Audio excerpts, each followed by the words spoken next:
This content is the property of Dark Romance Stories. Please do not copy or re-upload it in any form. Claire Bennett had learned over 26 years of careful living that the safest kind of life was a quiet one. She kept her apartment small, her students punctual, and her heart carefully out of reach of anyone who might break it. So when her landlord slid the eviction notice under her door on a grey Tuesday morning, she did what she always did when the world tilted sideways. She made coffee, sat at her second-hand piano, and played until her hands stopped shaking. It was Mrs. Alvarez down the hall who mentioned the advertisement. "A private position," the older woman said, tapping her newspaper against Claire's doorframe. "Piano teacher, live-in optional, for a little girl uptown. Pays triple what you're making at that conservatory, Mija, but—" She hesitated, folding the paper against her chest like a shield. "It's the Sabatini family." Claire had heard the name before, the way one hears a rumour of weather in another country, distant, unverifiable, easy to dismiss. Everyone in the city had heard the name Sabatini, whispered in the same breath as words like connected and careful and best not to ask.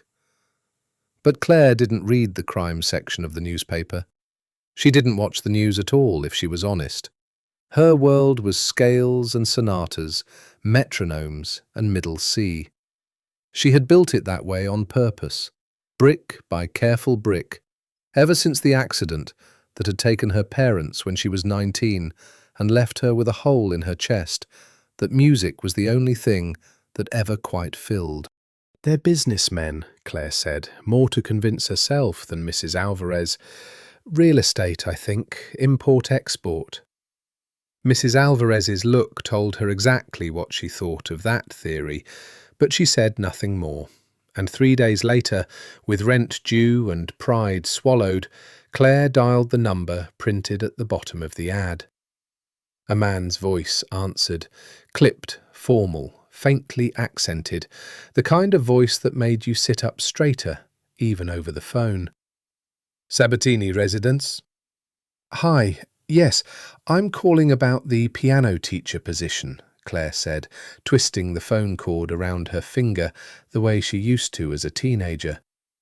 "My name is Claire Bennett. I have a degree from the Boston Conservatory, and I've taught for 6 years, mostly children."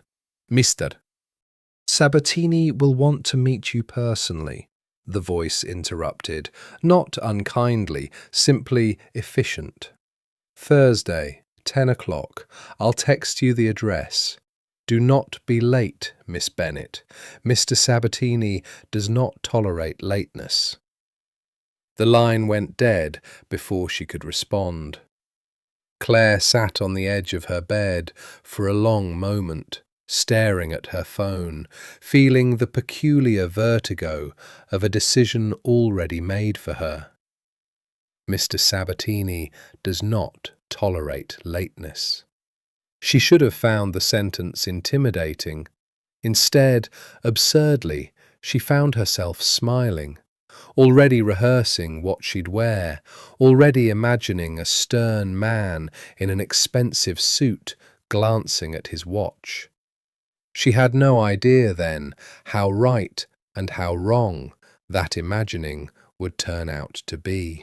Thursday came, wrapped in a light autumn rain, the kind that turned the city gold and grey at once. Claire took 3 buses to reach the address, a private drive gated behind 12-foot iron bars, flanked by hedges trimmed with surgical precision, at the end of which sat a mansion that looked less like a home and more like a fortress dressed up in ivy and limestone. A man in a dark suit met her at the gate. He didn't introduce himself. He simply looked at her, a long, assessing look, the kind a jeweller might give a stone he suspected was cut glass, and then gestured for her to follow. "Arms out, please," he said at the door. Claire blinked. "I'm sorry?" "Just a formality, Miss Bennett." He patted her down with brisk, impersonal hands, checked her bag, and only then pushed open the heavy oak doors. "Businessmen don't need bodyguards to pat down piano teachers," whispered a small voice in the back of her mind. She silenced it. She needed this job. The foyer alone could have swallowed her entire apartment twice over. Marble floors polished to a mirror shine, a chandelier that dripped crystal like frozen rain, a curved staircase disappearing into shadow above. Claire had grown up modestly. She'd been in beautiful homes before, the kind of old-money brownstones her conservatory friends had grown up in, but this was different. This wasn't inherited elegance. This was power, built and displayed like a trophy. She was led into a study lined with dark wood shelves and led to wait. She had exactly 90 seconds to catalogue the room. The leather chairs, the crystal decanter of something amber and expensive, the single photograph on the desk of a laughing, dark-haired woman holding a baby, before the door opened behind her and every thought in Claire's head simply stopped. Dominic Sabatini was not what she had pictured. She had imagined an older man, silver at the temples, soft in the middle from years of good food and easy money. Instead, the man who walked into that study moved like something coiled and controlled. Dark hair swept back, a black suit that fit him with the precision of a blade in its sheath. He was perhaps 35, with a jaw that looked carved rather than grown, and eyes the colour of a winter sky, pale grey and utterly, unnervingly still. "Miss Bennett," he said. His voice was the one from the phone, low and exact, and hearing it in person did something strange to the base of her spine. "Sit." It wasn't a request. Claire sat. He didn't sit across from her, not right away. He circled the desk once, slow, studying her the way she imagined he studied contracts, for weaknesses, for hidden clauses. "You've never taught a child who has lost a parent," he said finally. It wasn't a question either. "No," Claire admitted, "but I lost both of mine when I was young. I know what that silence feels like, if that's what you're asking." Something shifted behind those grey eyes, so brief she almost missed it, a flicker like a curtain moved by wind, and then still again. He sat, at last, folding his hands on the desk. "My daughter, Sofia, is 7, he said. Her mother died 8 months ago. She has not spoken more than a handful of words since the funeral. She used to love music. Her mother played."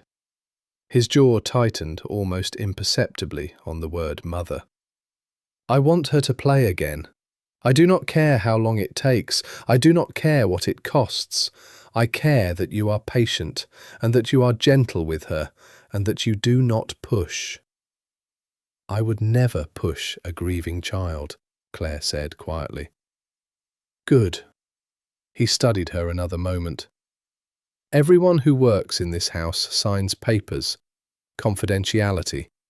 You will not discuss my daughter, my business, or anything you see or hear within these walls with anyone, ever. Do you understand?" "I teach piano, Mr. Sabatini. I'm not interested in your business." The corner of his mouth moved, not quite a smile. "Everyone says that," he said, "until they're interested." Claire held his gaze, refusing to look away first, though her pulse was doing something embarrassing beneath her collarbone. "I'm not everyone." For a long moment, neither of them spoke, and the silence between them felt charged in a way Claire couldn't name and didn't trust. Then Dominic Sabatini rose, buttoned his jacket, and extended his hand. "Monday," he said. 4 o'clock. Don't be late." Claire shook his hand. His grip was warm and firm and lingered exactly 1 second longer than it should have. She left the mansion with the strange, dizzy sense of having agreed to something far larger than a job. Monday arrived too slowly and too fast at once. Claire spent the weekend telling herself the flutter in her stomach was nerves about the job, not about the man who had shaken her hand a second too long. She told herself this while choosing her outfit 3 separate times. She told herself this while practicing in the mirror a professional smile that felt like armour. The same suited guard let her through the gate Monday afternoon, this time with a curt nod of recognition instead of a pat-down. "Music room's this way," he said, and led her not into the formal parlour she expected, but down a sun-washed hallway to a room with floor-to-ceiling windows overlooking a garden gone slightly wild with late-season roses. A grand piano sat in the centre of the room, black and gleaming, clearly untouched in months. A fine layer of dust along its closed lid told her that much. And curled into the window seat beside it, knees drawn to her chest, was a little girl, with her mother's dark curls and her father's pale, watchful eyes. "Hello," Claire said softly, setting her bag down by the door instead of approaching. "You must be Sofia. I'm Claire." Sofia didn't answer. She didn't even look over. She simply watched Claire with an expression far too old for a 7-year-old's face, guarded, exhausted, the particular blankness of a child who has learned that adults leave one way or another, and it's safer not to hope otherwise. Claire didn't push. She'd meant what she told Dominic. Instead, she crossed the room slowly and sat not at the piano, but on the floor beside it, cross-legged, the way she used to sit with her youngest students. "I'm not going to make you play today," she said, to the room in general, not directly to Sofia. "I actually just want to tell the piano hello. It's been lonely, I think. Look how dusty it is." She ran a finger along the closed lid and made a small, exaggerated face of disgust that, months ago, would have made most children laugh. Sofia's eyes flicked just slightly toward the piano. It was the smallest movement, but Claire caught it, and something in her chest eased. "Do you know," Claire went on, opening the lid carefully, letting the ivory keys catch the afternoon light, "pianos actually get sad if nobody plays them. Not because they miss the noise, because they miss being needed." She pressed one key softly, a single note that hung in the quiet room like a held breath. "Middle C. Loneliest note in the world if nothing ever answers it." She played a second note, a third, a slow, wandering little melody with no destination, nothing that demanded anything of the small, watching girl by the window. Just sound, filling the silence gently instead of shattering it. 10 minutes passed. 15. Claire kept playing, unhurried, half lullaby and half memory, until she felt, rather than saw, Sofia slide off the window seat. The girl didn't come to the bench. She sat on the floor instead, close enough to watch Claire's hands, far enough to bolt if she needed to. Claire didn't stop playing, didn't look at her directly, didn't do anything to spook the fragile, careful trust being offered. "My mama used to play that song," Sofia said.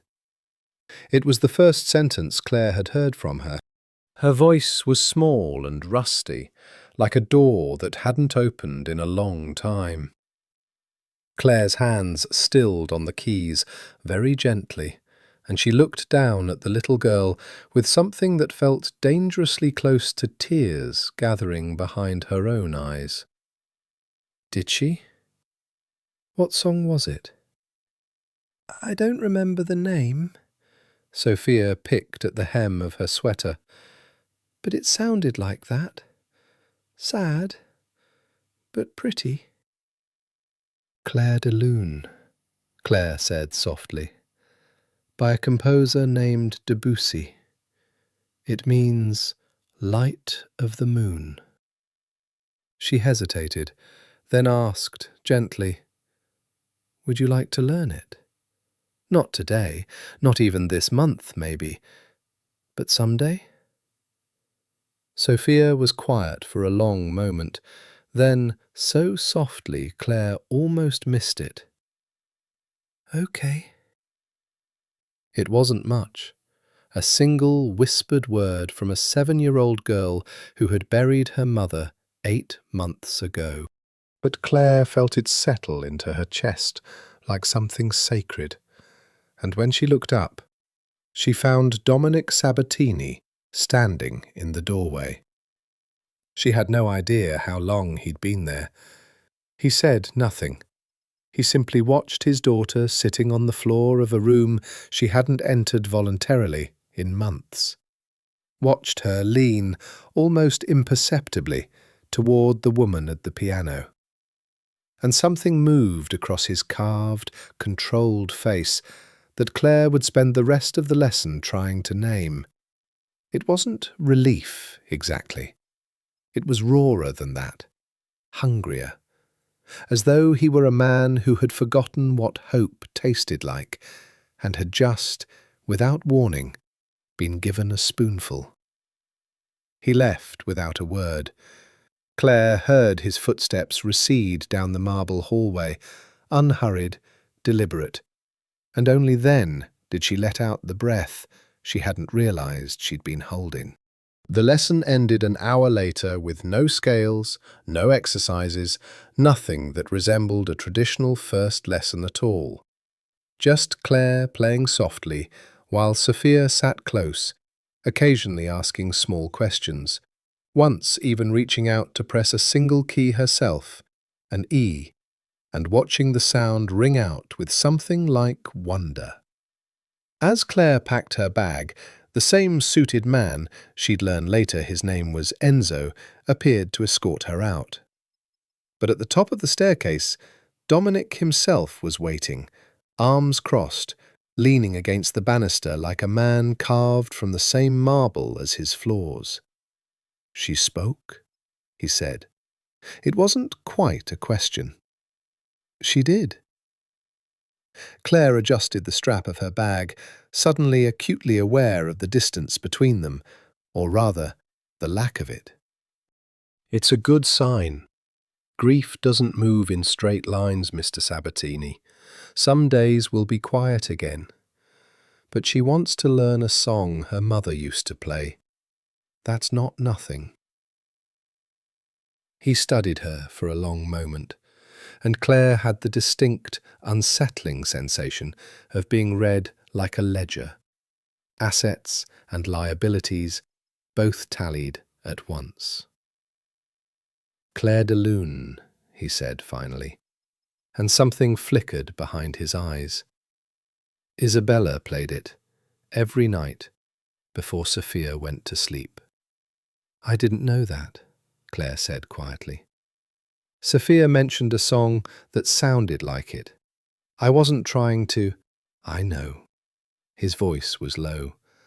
That's precisely why it worked. He walked her to the door himself, which she suspected, from the surprised glance Enzo gave them both, was not standard practice. At the threshold, with the autumn evening bruising purple behind him, he paused. Same time Wednesday, he said. And Miss Bennett. He held the door, close enough now that Claire caught the low, clean scent of him, cedar and something darker underneath. Thank you. It was 2 words, ordinary, small words that 100 grateful employers might say to 100 competent employees, but the way Dominic Sabatini said them, like something dragged up from a place he didn't often visit, made Claire's heart do something complicated and dangerous all the way home. The lessons became a rhythm. Mondays and Wednesdays, 4 o'clock, the same sunlit music room, the same dusty roses beyond the glass, slowly giving way to the first frost of the season. Sofia's silence thawed by degrees. First single words, then short sentences, then, 3 weeks in, an entire uninterrupted story about a butterfly she'd seen in the garden that she'd decided to name Isabella, after her mother. Because Mama always said butterflies were just souls that hadn't finished saying goodbye yet. Claire had cried a little in her car after that lesson. She hadn't told anyone why. She learned the house's rhythms too, the way one learns the creaks of a new apartment. She learned that certain rooms were always closed to her, a heavy door at the end of the east wing that Enzo steered her away from without ever explaining why. She learned that men came and went at odd hours, black cars gliding up the gravel drive late at night when she occasionally stayed past her lesson time to help Sofia with a particularly stubborn passage. She learned that the household staff, the housekeeper Rosa, the cook, a gruff older man named Salvatore, spoke of Dominic with a mixture of reverence and caution that seemed excessive for a man who, as far as Claire understood, imported and exported goods for a living. She told herself, each time a small, strange detail surfaced, that every wealthy family had its idiosyncrasies. Security concerns. Privacy. She told herself this the way one tells oneself a comforting lie, just plausible enough to survive daylight. It was easier to believe, in truth, because of the way Dominic was with his daughter. Claire had expected, given the mansion's chill grandeur, a father who loved from a careful distance. The kind of wealthy parent who showed affection through tutors and trust funds rather than time.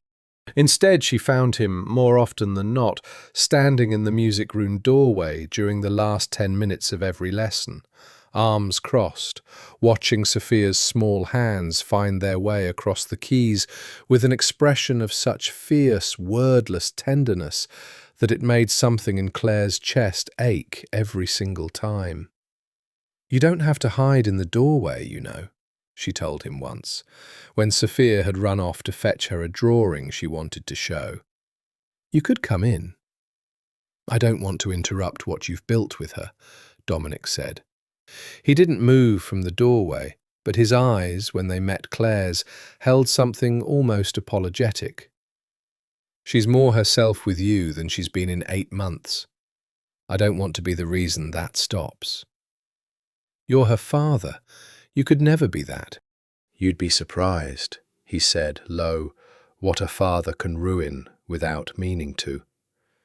There was a weight behind the words that Claire didn't understand yet, a shadow she couldn't name, but she filed it away the way she filed away all the small, strange details of this strange, beautiful, unsettling house.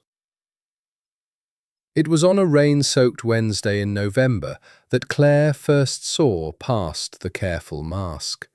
She'd arrived early, Enzo waving her through with the ease of familiarity now, and found the music room empty, Sofia not yet finished with her afternoon tutor.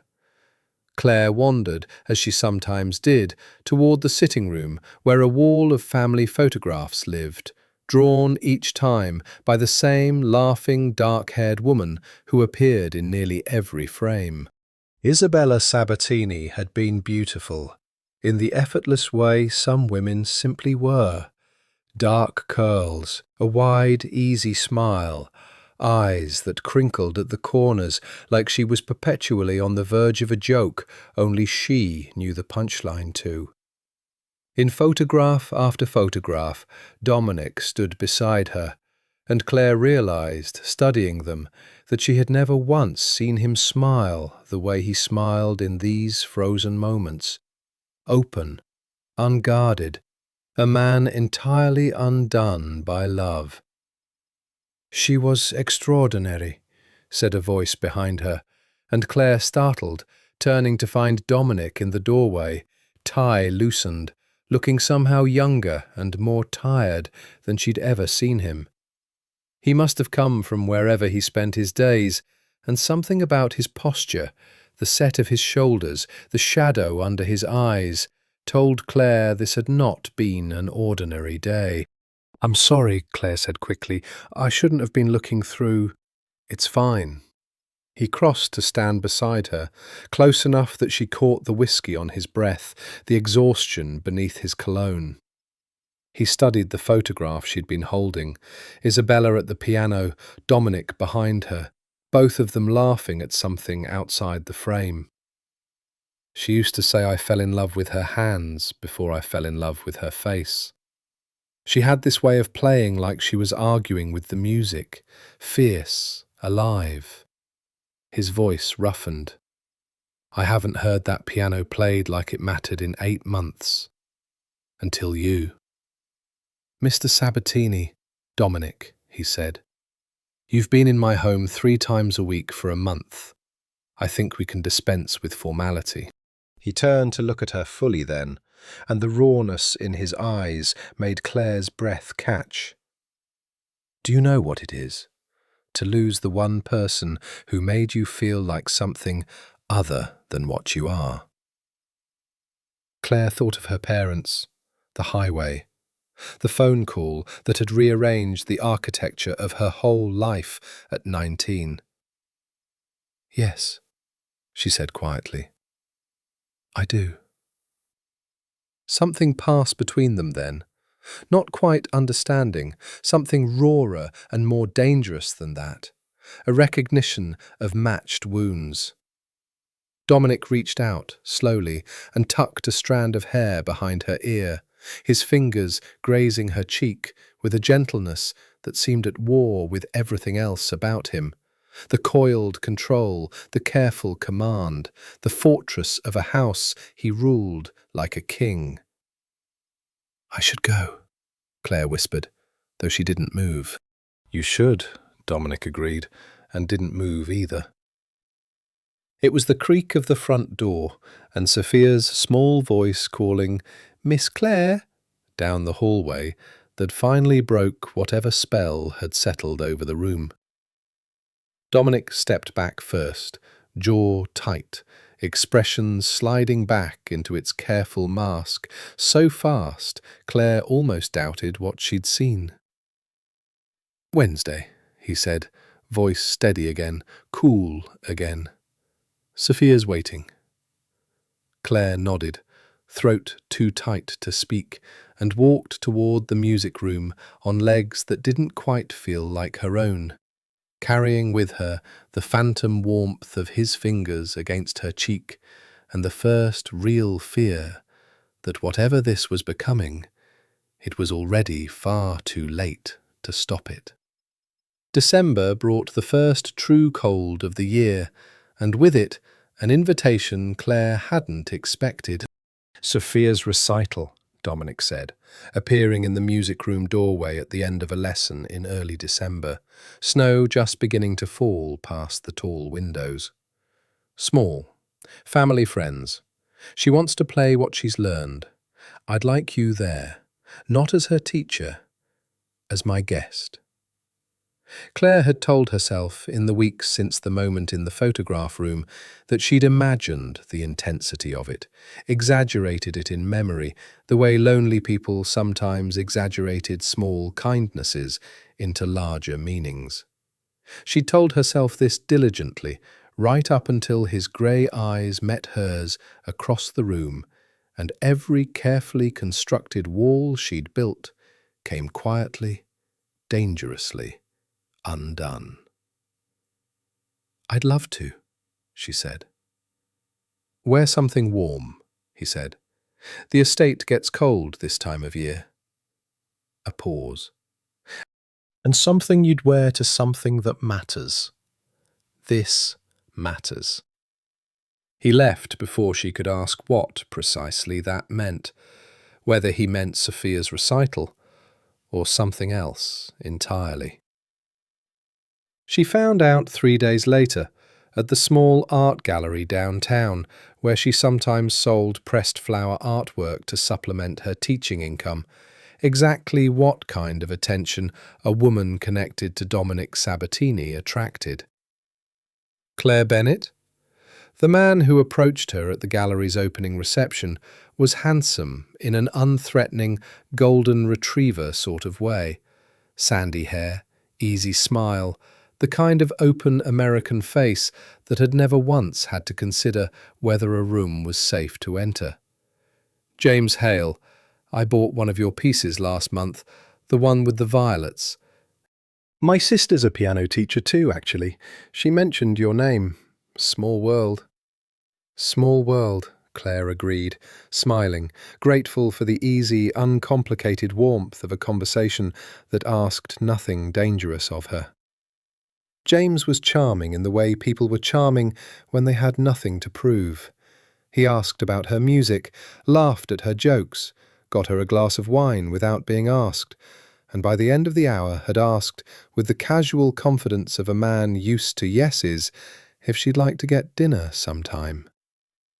Claire was midway through a polite, considering answer. She liked James, liked how uncomplicated he felt after weeks of Dominic's storm cloud intensity, when the temperature of the room seemed to drop several degrees. She didn't need to turn around to know why. She felt it, the way animals feel weather changing, before Dominic Sabatini's voice cut through the gallery's polite chatter like a blade through silk. Claire? Just her name, nothing else.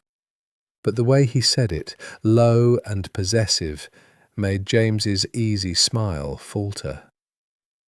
Dominic crossed the room in a charcoal overcoat that made him look, if possible, even more dangerous than usual, and stopped close beside her, closer than necessary, his hand settling at the small of her back, with a familiarity that startled her even as her body leaned, traitorously, into the warmth of it. "Dominic," Claire said, cheeks warming, "this is James Hale.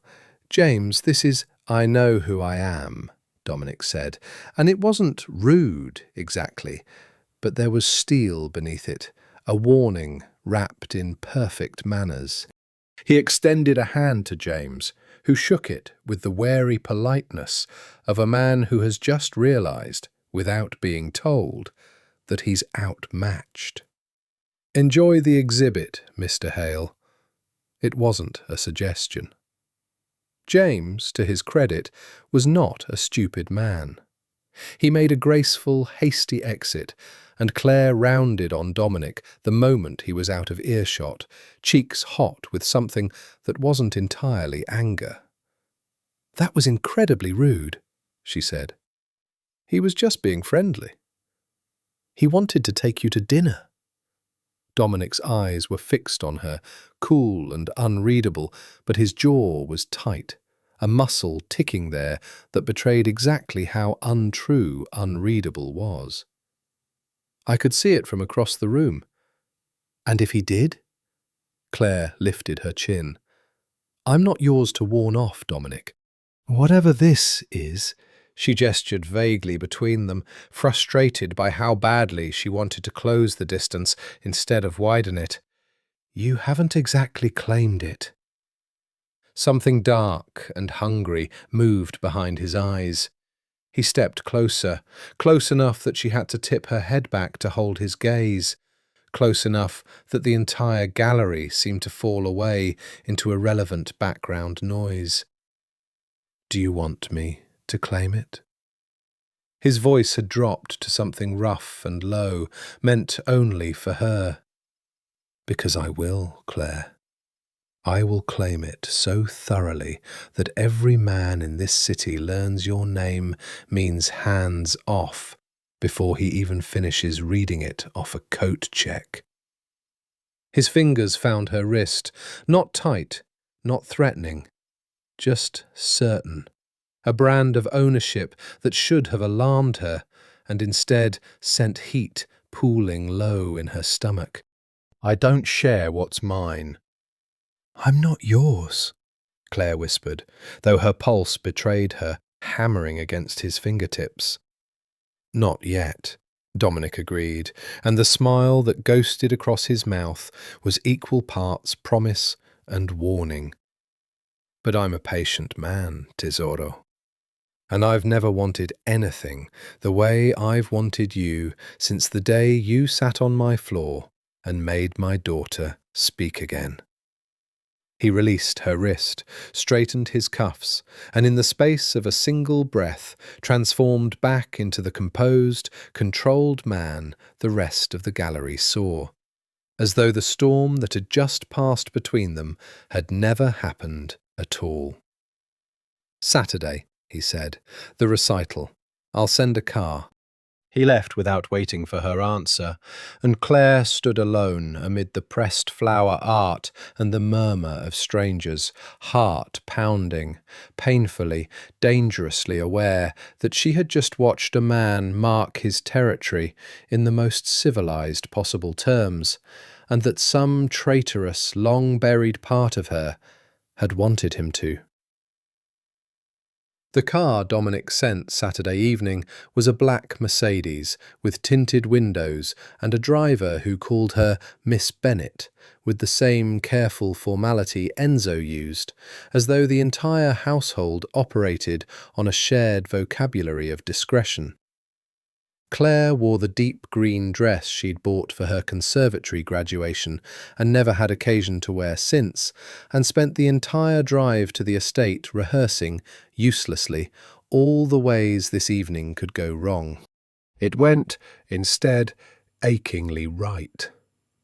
The Sabatini mansion had been transformed for the occasion. Not garish, not ostentatious, but warm in a way Claire hadn't seen it before. Candles in the windows, a fire crackling in the main hall, perhaps 30 guests murmuring in low, elegant conversation.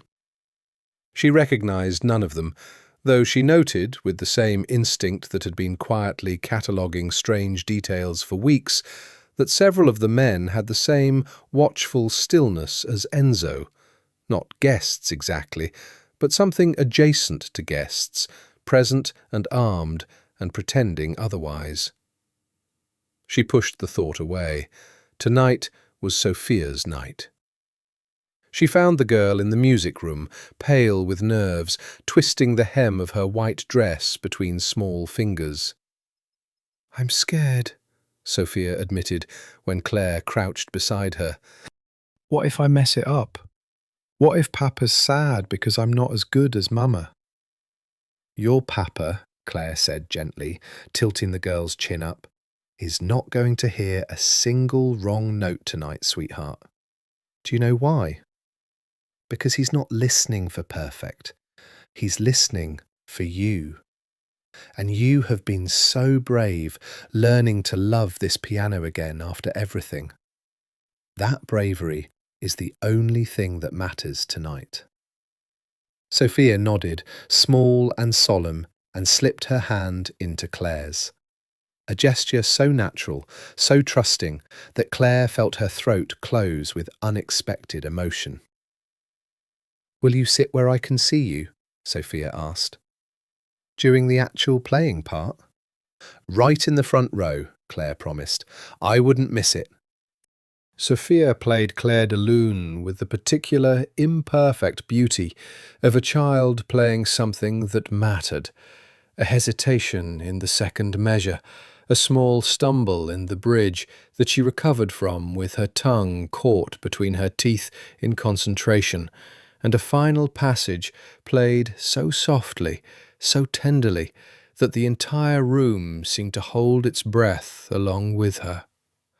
When the last note faded, there was a beat of silence, and then applause, warm and real, and Sofia's face broke into the first full, unguarded smile Claire had seen from her in the 2 months they'd known each other.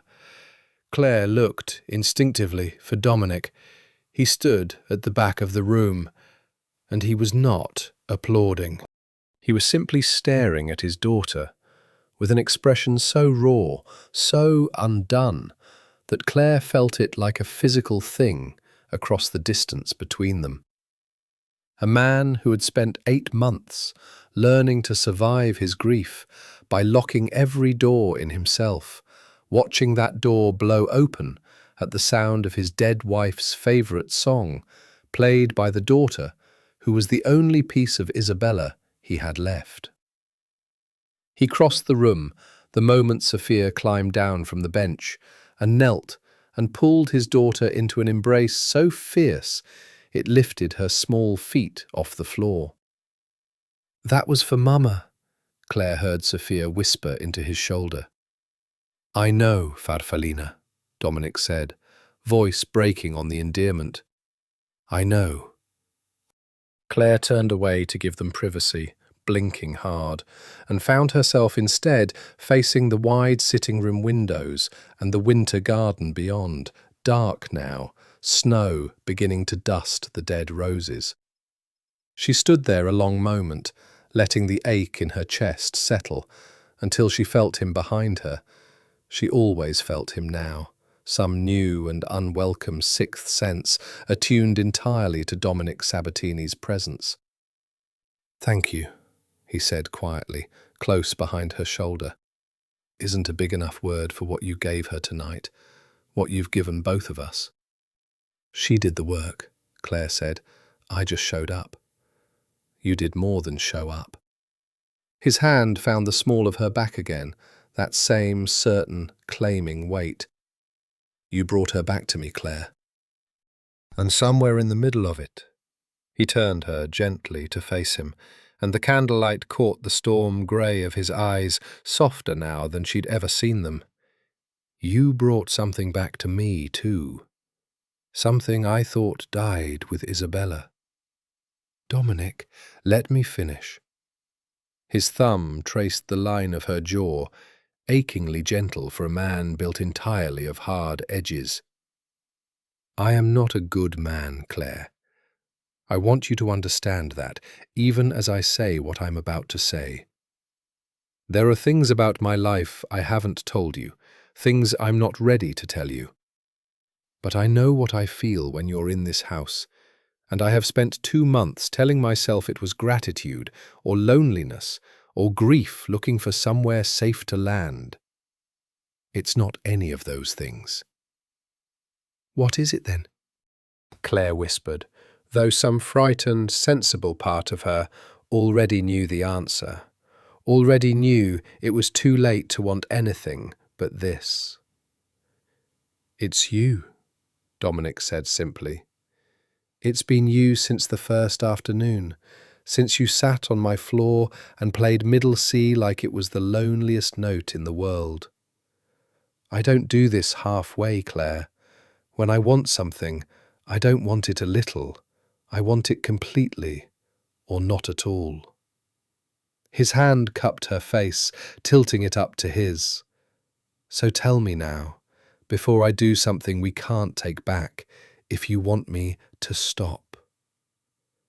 Claire looked up at this man, dangerous, controlled, undone in front of her in a way she suspected almost no one alive had ever witnessed, and found that she did not want him to stop, had not wanted that for weeks.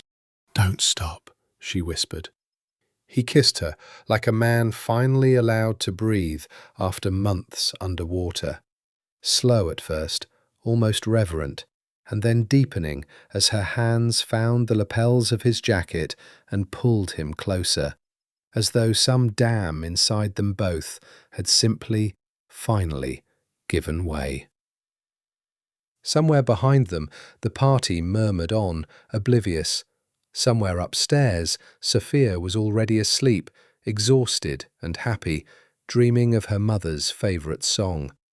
And in the dark winter garden window, Claire Bennett kissed the most dangerous man in the city and felt, for the first time in longer than she could remember, entirely, terrifyingly safe. Winter deepened, and with it, whatever had bloomed between Claire and Dominic in that candle-lit sitting room deepened too. Quietly, carefully. In the stolen hours after Sofia's lessons ended, in dinners at restaurants where the staff seemed to know Dominic by name and treated Claire with a deference she found both flattering and faintly unsettling. She told herself it was simply how the very wealthy lived.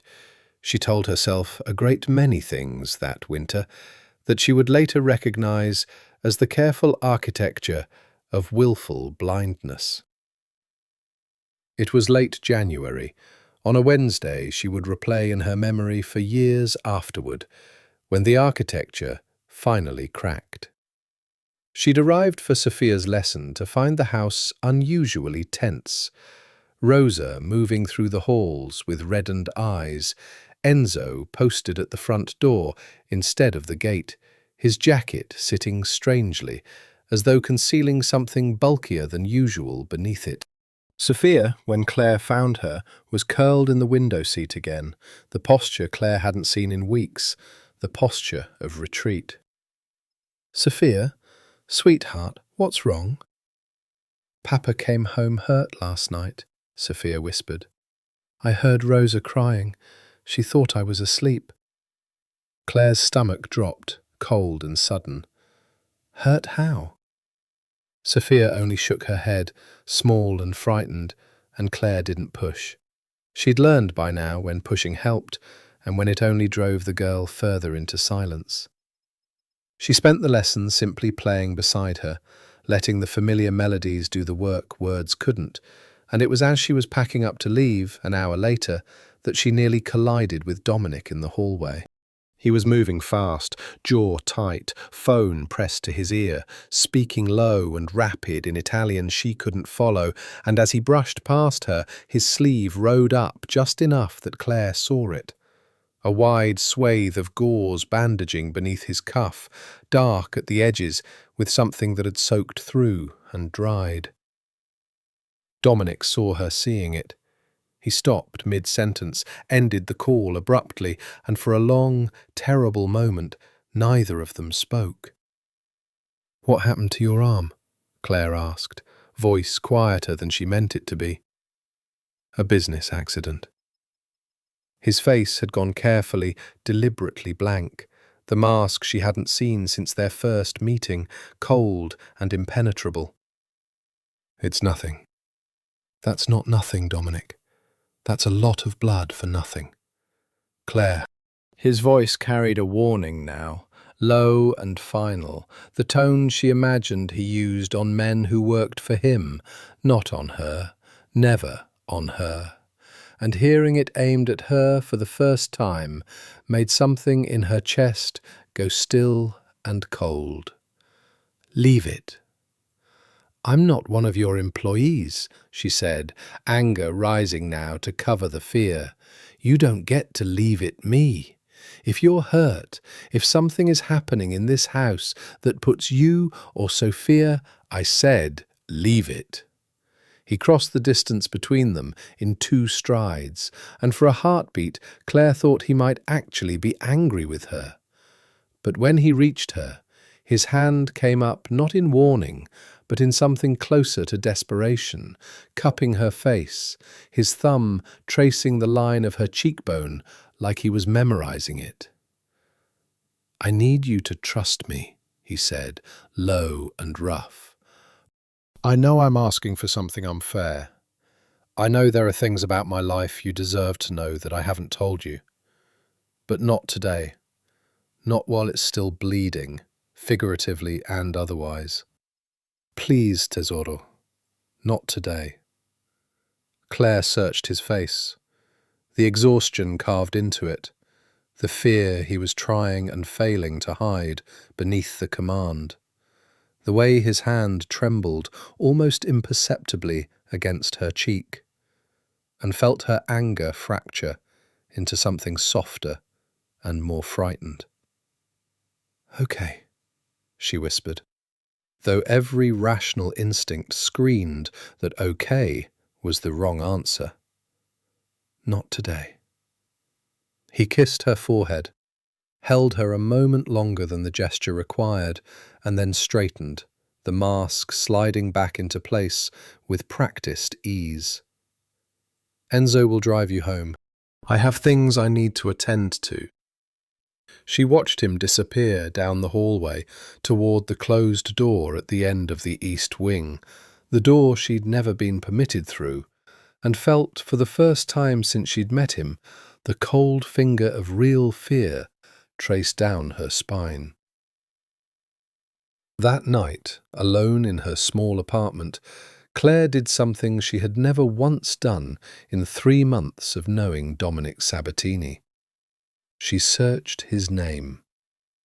The results loaded slowly on her old laptop, and Claire sat frozen at her kitchen table as headline after headline scrolled past. Alleged crime boss Dominic Sabatini questioned in federal racketeering probe. Sabatini family linked to decades of organised crime activity. Sources say Sabatini controls majority of city's illegal trade routes. Photographs accompanied the articles. Dominic in courtroom hallways flanked by lawyers, Dominic at what looked like a funeral, expression unreadable behind dark glasses, Dominic standing beside men whose names, when she searched them too, returned words like underboss and capo and convicted. Claire sat back from the screen, hands trembling, the pieces of 3 months clicking into place with sickening, inevitable clarity. The guards, the pat-downs, the closed east wing door, the blood on his cuff, the way entire rooms seemed to fall quiet when he entered them. She had fallen in love, she realized, with a horror that stole the breath from her lungs, with a man who might very well have killed someone the night before he touched her face and asked her to trust him. She did not sleep at all that night. Claire didn't go to the mansion Friday. She sat instead in her apartment through the grey afternoon, staring at her phone, watching the clock crawl toward 4 o'clock and then past it, feeling something between grief and vertigo settle over her like a physical weight. Sofia would be waiting. Sofia, who had finally learnt to speak again, who had played her dead mother's favourite song for a room full of strangers, who trusted Claire in a way that felt sacred and fragile, and now, impossibly, complicated by everything Claire had read the night before. Her phone rang at 4:47, Dominic's name on the screen. She let it ring twice before answering. "Hello? You missed the lesson." His voice was carefully even, but she could hear the tension threaded through it. "Sofia's upset. She thinks she did something wrong." Guilt lanced through Claire, sharp and immediate. "She didn't do anything wrong. I needed a day." A long silence on the line. "This is about my arm." "This is about a lot of things, Dominic." Claire pressed her palm flat against her kitchen table, grounding herself. "I looked you up last night. I know I probably should have done that 3 months ago, before any of this happened.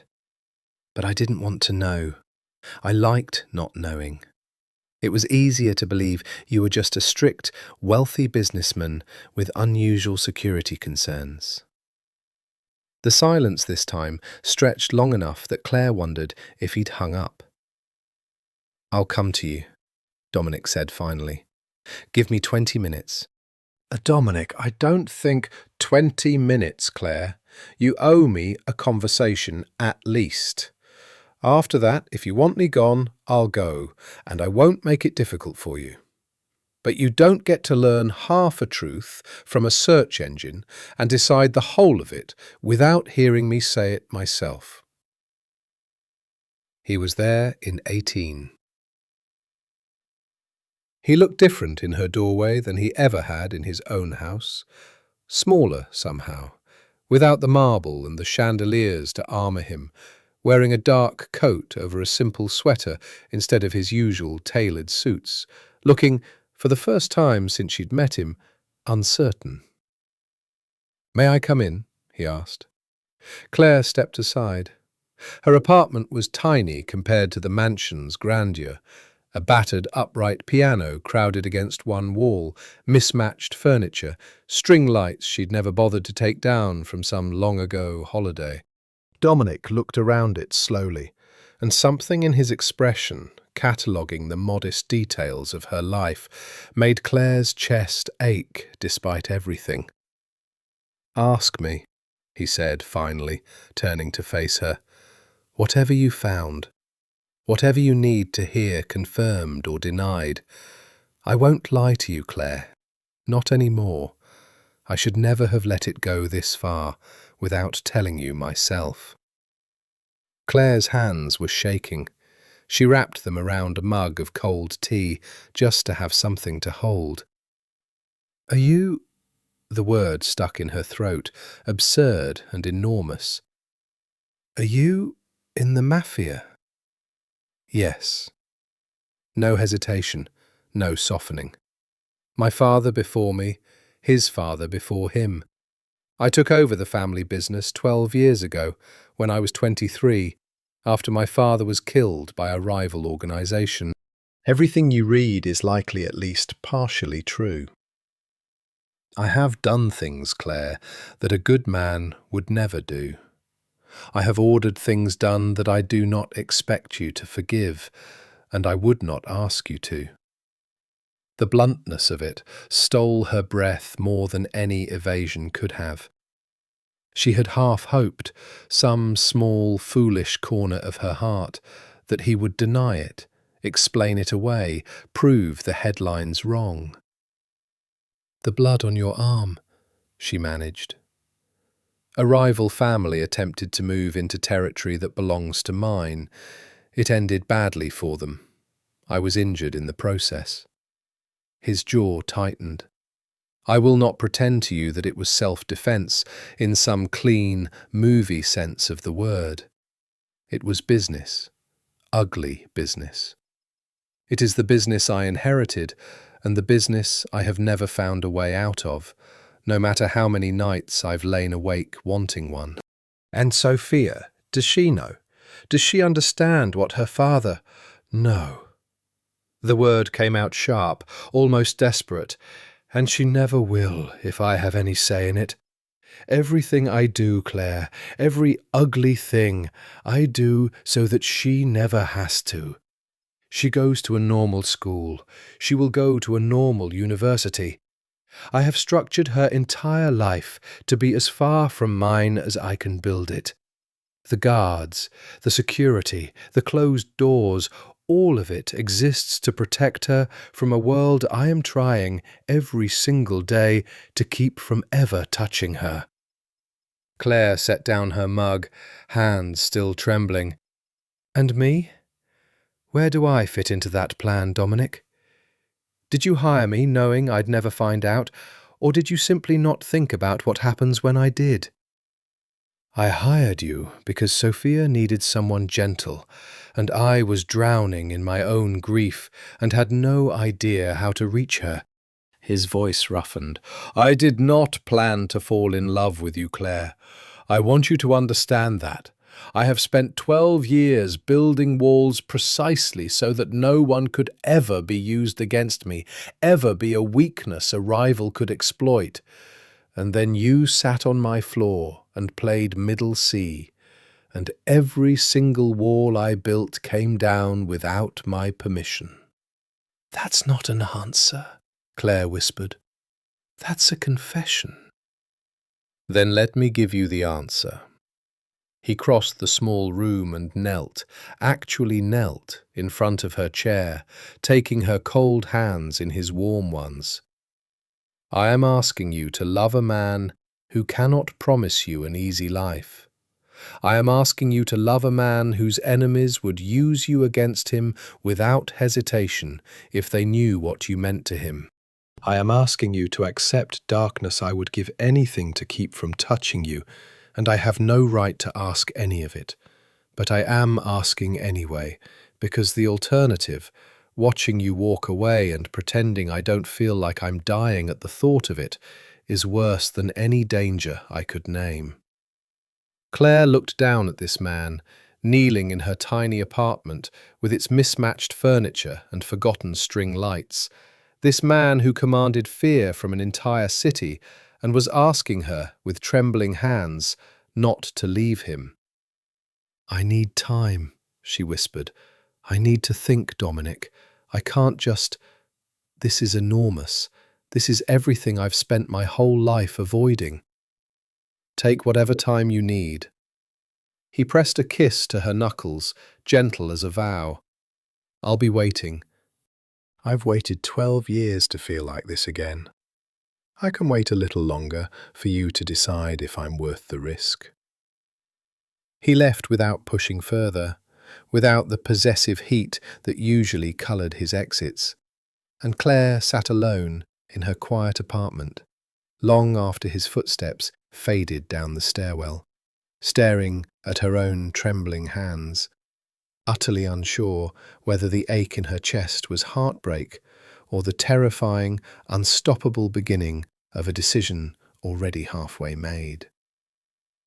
3 days passed without a word from Dominic, and Claire spent every one of them in a fog of indecision so thick it followed her into sleep. She thought of the headlines, the words racketeering and alleged and organised crime, and felt cold dread pool in her stomach. She thought of Dominic kneeling in her apartment, voice breaking on, "I am asking anyway," and felt something entirely different pool there instead. She thought, most of all, of Sofia, small, brave Sofia, who had trusted Claire with her mother's memory, who was, Claire realised with growing unease, caught in the middle of a decision that was not remotely hers to make, but would shape her life regardless. It was that thought, finally, that drove Claire back to the mansion on Sunday, unannounced, unscheduled, simply because she couldn't bear the thought of Sofia wondering, one more day, why her piano teacher had vanished. Enzo let her through without comment, though his eyebrows rose slightly at her unscheduled arrival. She found Sofia in the garden, bundled against the cold, sitting alone on a stone bench beneath the bare rose trellises. "Miss Claire?" Sofia's face lit with such unguarded relief that Claire's decision, already leaning, tipped further. "I thought maybe you didn't want to teach me any more." "Oh, sweetheart, no." Claire sat beside her, pulling the girl into a hug. "I would never leave you because of anything you did. I promise you that." "Then why did you stop coming?" Sofia's dark eyes, so like her father's in shape, though warmer in colour, searched Claire's face with the unnerving perceptiveness children sometimes possessed. "Was it because of Papa?" Claire hesitated. "Why would you think that?" "Because Papa's been sad since you stopped coming. Sadder than after Mama." Sofia picked at a loose thread on her mitten. "He thinks I don't notice, but I do. He doesn't eat dinner right. He stands in the music room sometimes and just looks at the piano and doesn't play anything." Claire's throat tightened. "Sofia, can I ask you something? And you can tell me the truth, whatever it is." Sofia nodded solemnly. "Do you know what your papa does for his work?" A long pause. Sofia's small face went carefully neutral in a way that broke Claire's heart because she recognised it instantly, the particular stillness of a child who has learned, somewhere along the way, not to ask certain questions. "He keeps people safe," Sofia said finally, carefully, like reciting something she'd been told. "He says our family has always kept people safe, even when it's hard, even when other people don't understand why we have guards and rules. He says someday, when I'm older, he'll explain it properly. But I know it makes people scared of him. She looked up at Claire, eyes suddenly bright with unshed tears. Are you scared of him too? Is that why you stopped coming? Claire pulled Sofia close again, resting her chin atop the girl's dark curls, and found, in that moment, that the answer arrived with a clarity she hadn't expected. I was scared, she admitted softly. I found out something about your papa that scared me very much. But being scared of something isn't the same as it being wrong to love it, Sofia. Sometimes the things we love are complicated. Sometimes people we love have done things or are part of things that frighten us.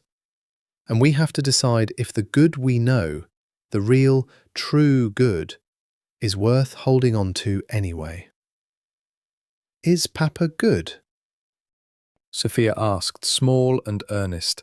And it was, Claire realised, the exact question she had spent 3 sleepless nights asking herself, distilled into the plainest possible words by a 7-year-old who simply wanted to know if her father deserved to be loved. I think, Claire said carefully, your papa loves you and loved your mama more than anything else in this world. I think he has spent your whole life trying to build walls around you so that whatever complicated, frightening things exist in his world never touch you. I think that kind of love is real, even when it comes wrapped in complicated things. She kissed the top of Sofia's head. I think your papa is trying very hard to be good in the ways that matter most. And I don't think that's a small thing at all. Sofia was quiet for a long moment, processing this with the particular gravity children bring to conversations adults underestimate. Will you keep teaching me? She asked finally. Even if you're scared? Claire thought of Dominic kneeling on her apartment floor, thought of him standing in doorways for months, watching his daughter heal, refusing to interrupt something he was terrified to lose. Thought of the man beneath the mask, grieving, tender, fiercely protective, undone by a woman who had simply refused to look away from his pain. Yes, Claire said, and found, saying it, that some enormous weight had finally settled into place inside her chest. I'll keep teaching you, Sofia, for as long as you want me here. She found Dominic in the music room an hour later, exactly where Sofia had said he'd be, standing before the closed piano, hands in his pockets, staring at the instrument like it held an answer he couldn't quite reach. Sofia said you don't play it anymore, Claire said from the doorway. When I'm not here. He turned, and the careful composure that usually armoured him cracked instantly at the sight of her, hope and fear warring so visibly across his face that Claire felt her heart clench. Claire. I read everything, she said, crossing the room slowly. I read every article I could find. I lay awake 3 nights running, imagining every terrible thing you might have done, every reason I should walk away and never look back. She stopped in front of him, close enough to see the exhaustion in his eyes, the toll 3 sleepless days had taken on him too. And then I sat with your daughter in the garden today, and she asked me if you were good. And do you know what I realised, Dominic? What? His voice was barely a whisper. I realised I already knew the answer. I've known it for months, every time you stood in that doorway, watching her heal instead of interrupting it. Every time you knelt on my apartment floor and told me the truth instead of the lie that would have been easier. I'm not naive enough to think loving you will be simple or safe or easy to explain to anyone who asks. but I'm not walking away from what I know is real just because I also learned something that frightens me." She reached up, cupping his jaw the way he so often cupped hers. "I love you. I love the man I've watched with his daughter for 4 months. Whatever else you are, I choose to love that man too, darkness and all." Dominic made a sound that was almost a sob, and pulled her against him so fast and so hard that Claire's breath left her in a rush. His arms wrapped around her like a man who had genuinely believed, for 3 unbearable days, that he had lost the only thing that had made him feel human since Isabella died. "I will spend the rest of my life," he said into her hair, voice cracking, "making sure you never regret that." Outside the tall windows, the first real snow of winter began to fall, soft and silent over the dead roses. And in the music room, for the first time in months, Dominic Sabatini sat down at his late wife's piano, and with Claire's hand resting on his shoulder, began, haltingly, to play. Loving Dominic Sabatini, Claire discovered over the following weeks, meant learning an entirely new language of living. It meant a black car that appeared outside her building whenever she left after dark. A driver who never introduced himself, but who Claire came to recognize by the particular way he adjusted his mirrors. It meant Enzo, no longer merely Dominic's man, but increasingly her own quiet shadow, materializing at her elbow in grocery stores and coffee shops with an ease that unsettled her before it became, slowly, strangely comforting. It meant dinners in private rooms, at restaurants where the owner personally checked on their table twice, addressing Dominic with a deference bordering on fear. It meant learning to read the subtle shift in Dominic's posture when certain phone calls came through, the way his spine straightened, his voice dropped into something clipped and foreign, Italian words she was slowly learning to recognize, even without understanding their full meaning. It meant, too, learning who Dominic Sabatini was beyond the mask. Not the cold, calculating boss the headlines described, but a man who remembered that Claire took her coffee with exactly 1 sugar, who left small, handwritten notes tucked into her sheet music, who called every single night she wasn't at the mansion, sometimes just to hear her play something down the phone line before he could sleep. "You're different with me," she told him one evening in March, curled against his side on the sitting room sofa, fire crackling low, Sofia long asleep upstairs. "Than you are with everyone else. I've seen you on the phone with your men. You're like a different person." "I am a different person," Dominic said, fingers tracing idle patterns along her arm. "The man who runs this family has to be certain, immovable, feared. If they see weakness, they exploit it. Not just against me, against Sofia, against everyone I'm responsible for keeping safe. I learned that lesson the hard way, watching my father make the mistake of trusting the wrong men." His voice darkened briefly. "But you don't need that man. You've never needed that man. You knew how to reach the part of me he's built to protect."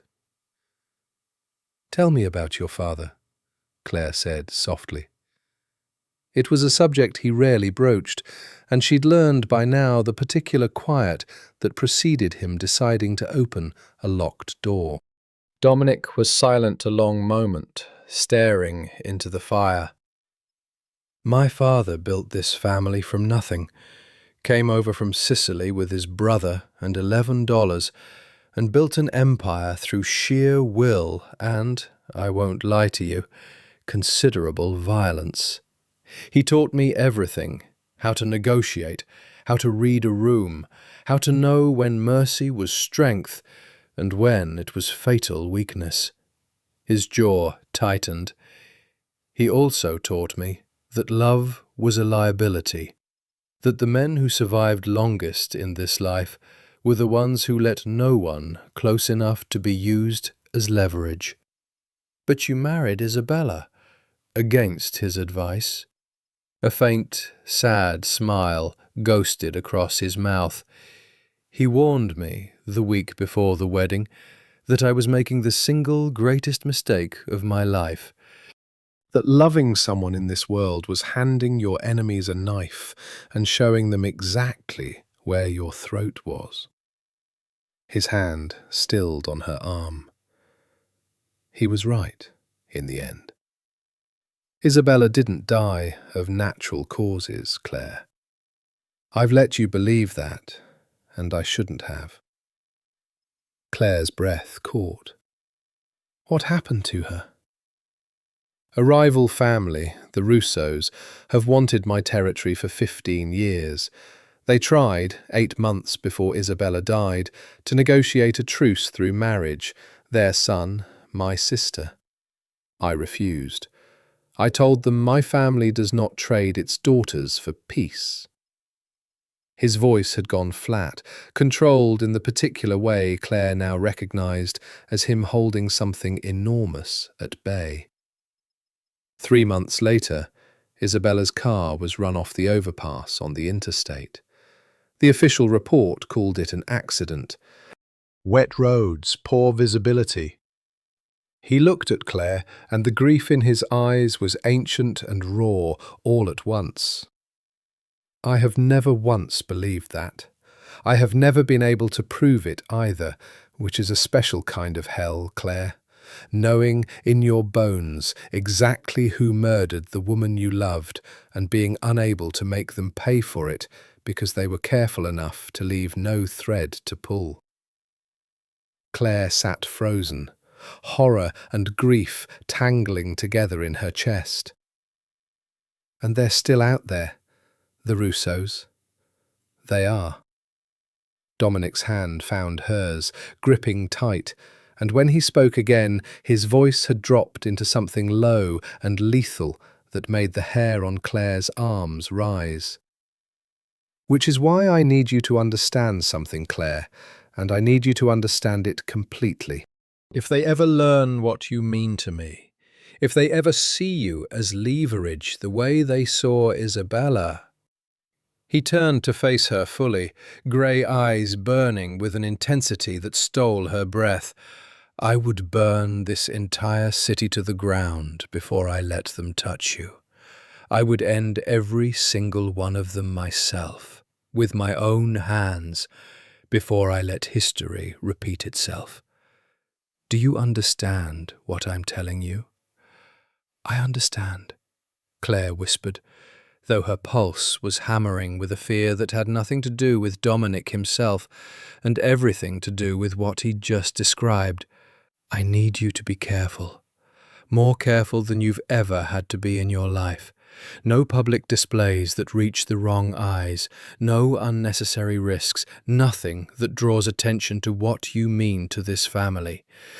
His hand came up to cradle her face, thumb tracing her cheekbone, with a tenderness that contrasted violently with the lethal promise still hanging in the air. I know that's not the romance you deserve. I know you deserve a man who can love you in the daylight, publicly, without a single calculation of risk attached to it. I'm sorry I can't be that for you. I didn't fall in love with a simple life, Claire said quietly, turning her face into his palm. I fell in love with you. Complicated, dangerous, terrified of losing me, you. I'll take the caution, Dominic. I'll take all of it, if it means keeping this, keeping us. He kissed her then, slow and searching, and Claire let herself sink into it, let herself believe for a little while longer that love alone might be enough to keep the darkness at bay. She had no way of knowing, that quiet March evening, how soon that belief would be tested. The first sign, so small Claire almost dismissed it, came on an ordinary Tuesday in April. She was walking home from the market, arms full of grocery bags, when she noticed a black sedan idling across the street from her building. Not Dominic's driver, not a car she recognized, parked in a spot with no obvious reason to linger.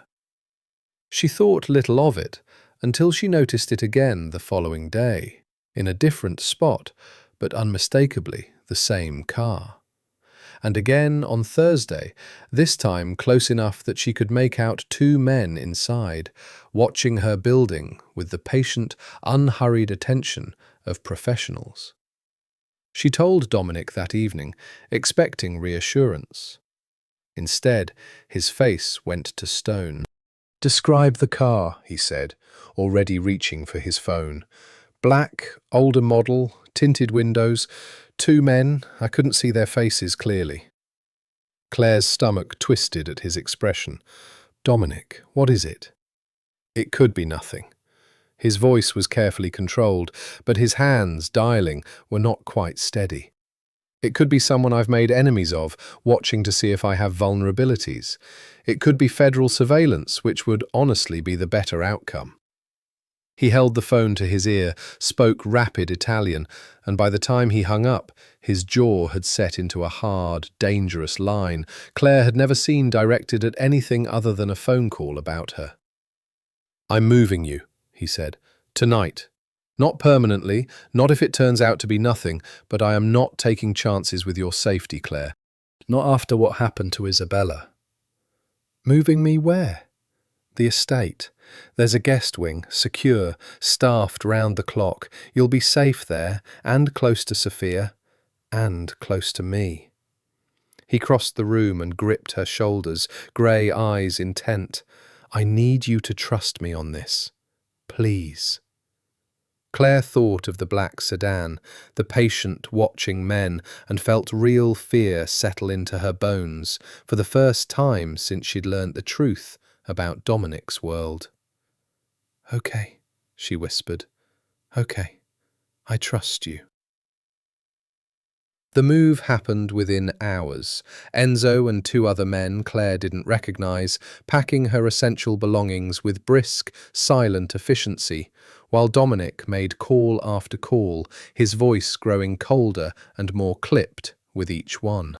By midnight, Claire found herself installed in a guest suite at the Sabatini mansion, larger than her entire apartment, with a view of the same rose garden where she'd first watched Sofia find her voice. She couldn't sleep. She lay awake, listening to the unfamiliar creaks of the enormous house, the distant murmur of men's voices somewhere below, Dominic's low and lethal, and others, responding in the deferential tones she'd come to associate with his inner circle. Near 2 a.m, unable to bear the silence any longer, she pulled on a robe and padded downstairs, following the murmur of voices to the study where she'd first met Dominic 5 months earlier. The door was ajar.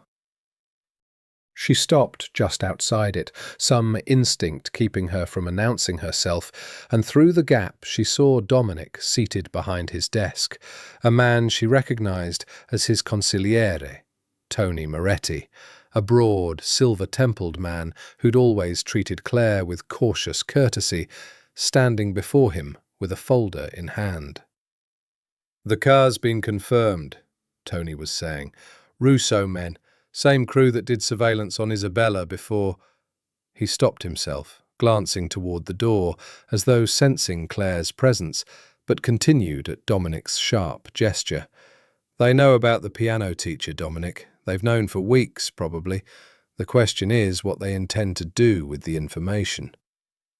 "They intend exactly what they intend when they see any weakness," Dominic said, voice flat and cold, in a way that made Claire's blood run cold too.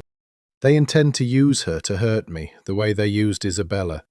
I will not let that happen again, Tony, whatever it costs.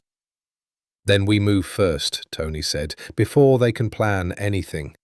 We know where Vittorio Russo conducts business on Thursdays. We could send a message he won't misunderstand. No, Dominic's voice was sharp. Not yet. A message like that starts a war, and a war puts every single person in this house, Sofia, Claire, all of it, directly in the crossfire. I want surveillance on their surveillance. I want to know exactly what they know, exactly what they're planning, before I make a single move that can't be undone. Claire stepped back from the door, heart hammering, and made her way back upstairs on unsteady legs, the reality of what she'd overheard settling over her like ice water. This wasn't an abstraction anymore, not a headline, not a folder of old newspaper articles. This was real, immediate danger, aimed directly at her because of who she loved.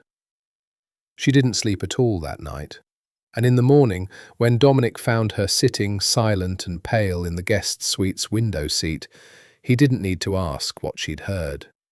He simply crossed the room, knelt before her the way he had in her apartment months before, and took her cold hands in his. I heard everything I was hoping you never would, he said quietly. I'm sorry, tesoro. I'm so sorry you're caught in the middle of a war that has nothing to do with you and everything to do with the family I was born into. Are they going to hurt me? Claire whispered. Like they hurt Isabella. Not while I'm breathing, Dominic said, and the certainty in his voice, terrible and absolute, was the only comfort Claire had to hold on to as the full weight of the danger she'd chosen finally, completely settled around her. Vittorio Russo, Claire learned over the following days from careful, reluctant conversations with Dominic and Tony, was not a man given to patience. He had inherited his own family's empire from a father as ruthless as Dominic's had been. But where Dominic had spent 12 years trying, in whatever ways his world allowed, to build something resembling honour into his rule, Vittorio Russo had built his reputation on precisely the opposite: cruelty as strategy, fear as currency. No line he wasn't willing to cross if it served his ambitions. He's wanted my territory since before I took over the family, Dominic told her one evening, the two of them alone in his study, a fire burning low against the cool spring rain outside. The docks, primarily, the shipping routes that move through the port. Whoever controls those routes controls half the illegal trade moving through this coast. My father held that territory through decades of careful alliances. Vittorio has spent his entire tenure trying to take it by force. And Isabella. Claire's voice caught on the name, still tender territory even months into loving him. You think he killed her to weaken you? I know he did. Dominic's hands curled into fists on the desk. Isabella was more than my wife, Claire. She came from an old, respected family herself, the Contis, allies of ours for generations. Her death didn't just break my heart. It fractured an alliance that had kept us strong for 30 years. Vittorio understood that. He understood exactly what her death would cost me, strategically and personally. And he took the shot anyway. Careful enough that I've never found the proof to move against him. And now he knows about me. Now he knows about you. Dominic's jaw tightened, which means he'll be calculating the same equation. What does it cost Dominic Sabatini if this woman disappears? What does it weaken? What does it break? Claire wrapped her arms around herself, cold despite the fire. What are we going to do? We are going to do nothing, Dominic said firmly. I am going to handle this the way I've handled every threat to this family for 12 years. Carefully, patiently, and completely, when the moment is right. You are going to stay here, where Enzo and every man in this house can protect you, and you are going to trust me to keep you safe. It should have felt suffocating, Claire thought later, lying awake in the guest suite. The restriction, the guards, the sense of her entire world narrowing down to the walls of one heavily fortified mansion. Instead, she found something unexpected settling over her in those tense April days, a strange, fierce sense of belonging. She spent her mornings with Sofia, whose piano skills had blossomed under months of patient teaching into something genuinely lovely. The girl could now play 3 full pieces from memory, and had recently begun, tentatively, composing small melodies of her own, simple and sweet, that she played for Claire with shy, proud smiles. She spent her afternoons in quiet corners of the mansion, sometimes with Rosa in the kitchen, learning the older woman's stories about the family she'd served for 20 years. Sometimes simply reading in the sunlit music room, feeling, despite everything, oddly at peace within the compound's careful walls. And she spent her evenings with Dominic, watching him shed, piece by piece, the armour of the day, watching the boss dissolve back into the man who traced idle patterns on her skin and asked every single night about the small, unremarkable details of her day, as though they were the most important information in the world. "I keep waiting to regret this," she admitted to him one night in late April, tangled together in the enormous bed in his suite, moonlight silvering the room. "Loving you. Being here. All of it. I keep waiting for the fear to outweigh everything else." "Has it?" Dominic asked quietly, and she could hear, beneath the question, real vulnerability. The fear of a man who had already lost one woman he loved and was terrified of losing another. "No," Claire said, and found, saying it, that it was entirely true. "It hasn't. I'm scared, Dominic. I'd be lying if I said I wasn't. But I look at you with Sofia. I look at the way you fight for the people you love, even when it costs you everything. And I can't make myself regret choosing this. Choosing you." He kissed her then, slow and grateful. And Claire let herself believe, one more night, that whatever war was coming, they might find a way through it, together. She didn't yet know how soon it would arrive, or how close it would come to destroying everything they'd built. The warning, when it came, arrived with theatrical cruelty, precisely the kind of message Vittorio Russo was known for. It was early May, and Claire had insisted, over Dominic's objections, on returning to her own apartment for a single afternoon to collect the last of her belongings and formally end her lease. A practical errand that had, in the tense weeks of the mansion's lockdown, taken on outsized significance as one of Claire's last threads to the ordinary life she'd led before Dominic Sabatini walked into it. "Enzo goes with you," Dominic had said, in the tone that brooked no argument, and Claire, wiser now than she'd been in February, hadn't fought him on it. The apartment, when they arrived, looked exactly as she'd left it. Small, familiar, achingly ordinary compared to the marble grandeur she'd grown accustomed to. Claire moved through it with a strange nostalgia, packing the last of her books, her sheet music, the framed photograph of her parents she'd never once shown Dominic. It was Enzo who found it, a single white rose left on her piano bench, its stem wrapped in a thin strip of black ribbon, and tucked beneath it a small card with no signature, just 3 words in elegant, deliberate handwriting. Isabella sent her love. Claire's blood turned to ice. Enzo's reaction was instant and professional, phone to his ear before Claire had even fully processed what she was looking at, sweeping her toward the door with the flat, urgent command of a man executing a well-drilled protocol. "We need to move. Now, Miss Bennett." The drive back to the estate happened in a blur Claire could barely remember afterward.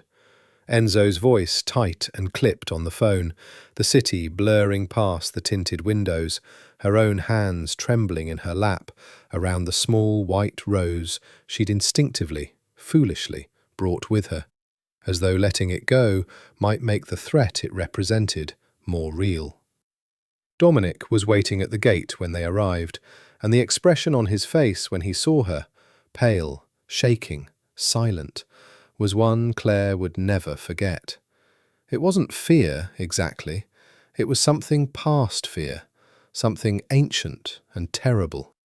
A man watching history repeat itself in real time. He pulled her into the house without a word, into the study, and it was only once the heavy door had closed behind them that his composure finally, completely broke. "They were in your apartment," he said, voice raw. "They were in the same room where you sleep, Claire, and I wasn't there to stop it." "I'm okay," Claire said, though her voice shook, undermining the reassurance even as she offered it. "They didn't touch me. It's just a rose, a message." "It's not just a message." Dominic's hands gripped her shoulders, and she saw beneath the fear something dangerous and absolute settling into his eyes. That is the exact language Vittorio Russo used before Isabella died. A gift, a small token, always something innocuous, always something that could never be traced to him, weeks before the thing he actually intended. "He is telling me he can reach you whenever he chooses.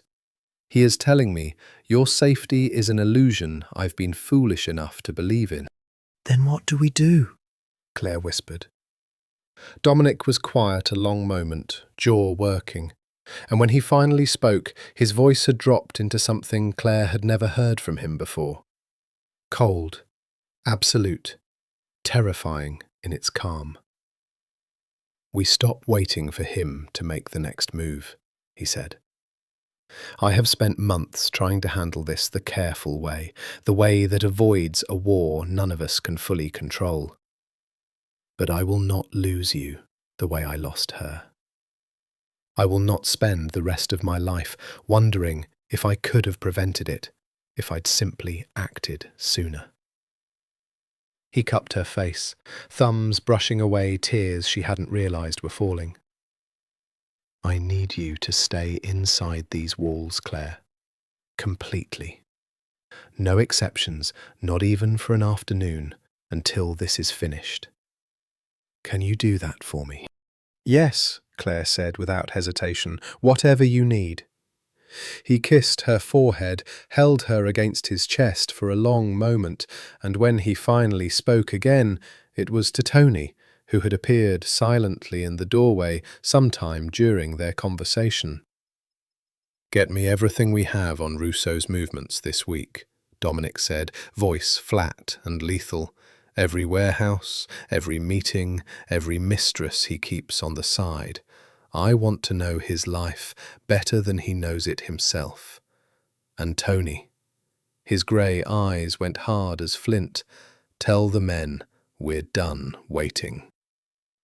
Claire stood frozen in the study, the small white rose still clutched in her trembling hand, and understood, with a certainty that settled cold and absolute in her chest, that whatever careful peace they'd built over the past 5 months was about to end, and that the man she loved was about to become someone she'd never seen before. The mansion transformed overnight into something closer to a bunker.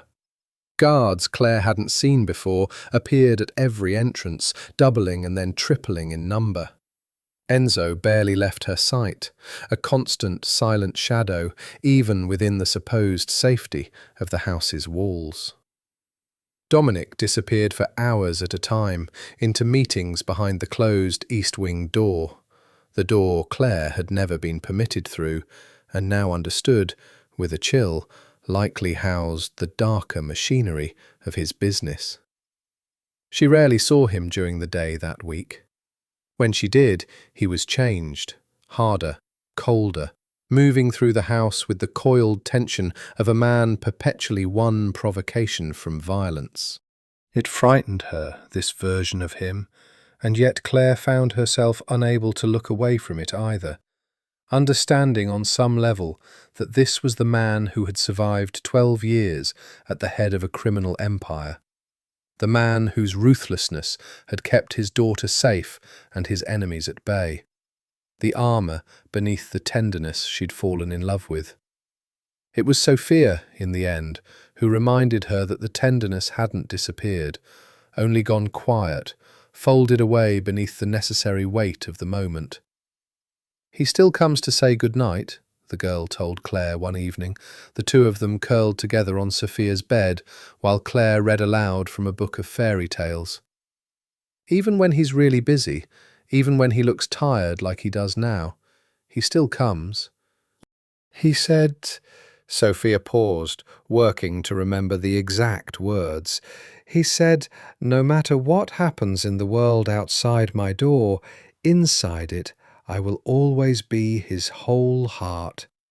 He says that every single night."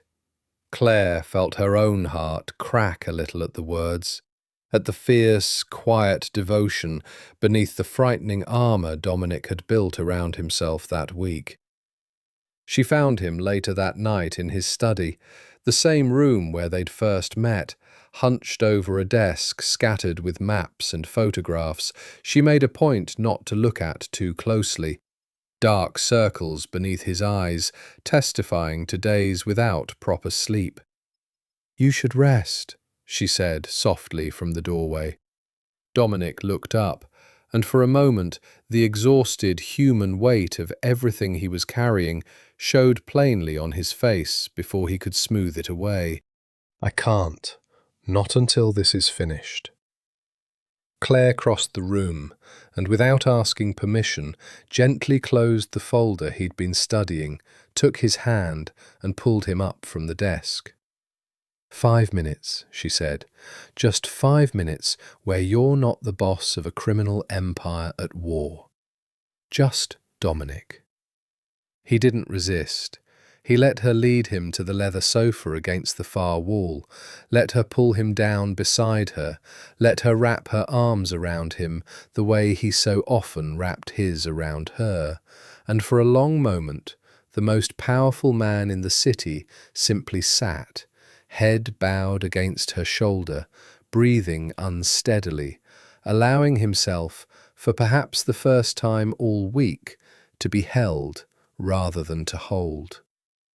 "I'm so tired," he admitted, voice muffled against her collarbone, quieter and more raw than she'd ever heard it. "I've been fighting this fight my whole life, Claire. Since I was 23 years old and buried my father and inherited a war I never asked for. I thought, for a while, that Isabella might be the thing that let me lay down some of the weight. And then I lost her, and I told myself I'd carry it alone forever, that it was safer that way, that loving anyone again was simply handing the Russos another weapon to use against me." "And now?" Claire asked softly, running her fingers through his dark hair. "And now I love you so completely that I can't remember how to be the man I was before you. And I am more terrified than I have ever been in my life, because I don't know if I can protect you the way I failed to protect her." His voice cracked on the last words, and Claire felt something in her own chest crack in answer. "You're not going to fail," she said fiercely, pulling back to look him in the eyes. I don't say that because I have some certainty about how this ends, Dominic. I say it because I've watched you fight for this family every single day since I've known you. Sofia's healing, Rosa's loyalty, Enzo's devotion, all of it, built by a man who refuses to let the darkness he inherited be the only thing that defines him. You are not your father. You are not Vittorio Russo. Whatever happens, I choose to believe in the man who knelt on my apartment floor and told me the truth, even when a lie would have been easier. Dominic looked at her for a long moment, something raw and overwhelmed moving behind his eyes. And then he kissed her, not with the possessive heat of their earlier encounters, but with something achingly tender, something closer to worship. A man pouring every ounce of exhausted, terrified love he carried into a single, unhurried kiss. "Marry me," he said against her lips when they finally broke apart, and Claire pulled back, startled, searching his face for any sign this was born of the week's desperate exhaustion rather than genuine intention. "Dominic, I know the timing is insane," he said, cupping her face with both hands, grey eyes burning with an intensity that stole her breath. "I know I should wait until this war is resolved, until it's safe, until I can give you a proposal that doesn't come wrapped in guards and threats and a dead white rose on your piano bench. But I've learned this year that safe is an illusion, Claire. I could have waited for a perfect moment with Isabella too, and instead I lost her without ever telling her, one final time, exactly how much she meant to me. I don't want to make that mistake again. I want you to know, whatever happens in the coming days, that you are the woman I want beside me for the rest of my life. Not despite the darkness, not in spite of who I am, because somehow, impossibly, you've made me believe I can be better than the man my world tried to make me." Claire stared at him, tears gathering hot and sudden in her eyes. The enormity of the moment, the danger surrounding them, the love blazing between them, the impossible, terrifying, beautiful question hanging in the air, settling over her like something both unbearably heavy and unbearably right. "Ask me again," she whispered, "when this is over. When Vittorio Russo can't touch either of us anymore. Ask me then, and I'll say yes, with my whole heart, unafraid." "Then I will end this war," Dominic said, voice hardening back into the lethal certainty she'd glimpsed all week, faster than I ever intended to. "So I can ask you properly, the way you deserve." He kissed her once more, fierce and promising, and Claire felt, beneath the fear still coiled tight in her chest, the unshakable certainty that whatever came next, she would face it standing beside this man, armor, darkness, and all. The attack came 3 nights later, in the deepest hour before dawn, and Claire would spend years afterward remembering it only in fragmented, adrenaline-soaked pieces. She woke to the sound of glass breaking somewhere below, followed almost instantly by shouting, and then, unmistakably, gunfire, sharp and close, closer than anything she'd ever heard outside of movies, close enough that her body understood the danger before her sleep-fogged mind fully processed it. Enzo burst through her door seconds later, gun already drawn, face grim. "We need to move, Miss Bennett, now. Stay behind me, stay low, do not stop for anything." "Sofia!" Claire's heart seized with terror for the little girl down the hall. "Already secured, moving to the safe room. Go, now!" Claire moved on legs that didn't feel entirely her own, following Enzo through corridors suddenly transformed into something out of a nightmare. Shouting men, the acrid smell of gunpowder, a chandelier swinging violently from some unseen impact. Shadows moving fast and violent in the dark. She caught one horrifying glimpse of two men grappling in a doorway, the flash of a blade, and forced herself to look away, to keep moving, to trust Enzo's steady, urgent hand guiding her forward. The safe room, when they reached it, was a windowless chamber behind a section of the study's bookshelves that Claire had never once suspected existed. Reinforced walls, a bank of security monitors, and Sofia, already there, small and terrified, curled into Rosa's protective embrace. "Miss Claire!" Sofia launched herself across the room the moment Claire entered, and Claire caught her, held her fiercely, feeling the girl's small body trembling against her own. "You're safe," Claire whispered into her hair, though her own voice shook with the lie of certainty she didn't feel. "You're safe, sweetheart. I've got you."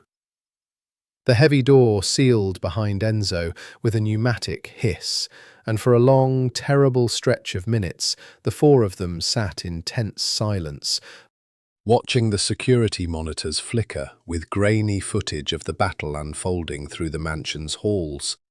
Men Claire recognized as Dominic's, and men she didn't, exchanging gunfire in the marble corridors that hours before had seemed like the safest place in the world. "Where's Papa?" Sofia's voice was small and terrified, and Claire's heart broke at the question, because she had no answer to give. Because, on the flickering monitor, in a corridor lit by muzzle flash, she could see no sign of Dominic at all. "He's protecting us," Claire said, forcing steadiness into her voice for Sofia's sake, even as her own terror climbed toward panic. "That's what he does, sweetheart. He's protecting all of us." 20 minutes passed, the longest 20 minutes of Claire's life, the gunfire gradually thinning, then silencing altogether, replaced by an eerie, ringing quiet that felt somehow more terrifying than the violence that had preceded it. Claire held Sofia tight, watching Enzo's face for any sign of what was happening, finding nothing there but the same grim, professional patience.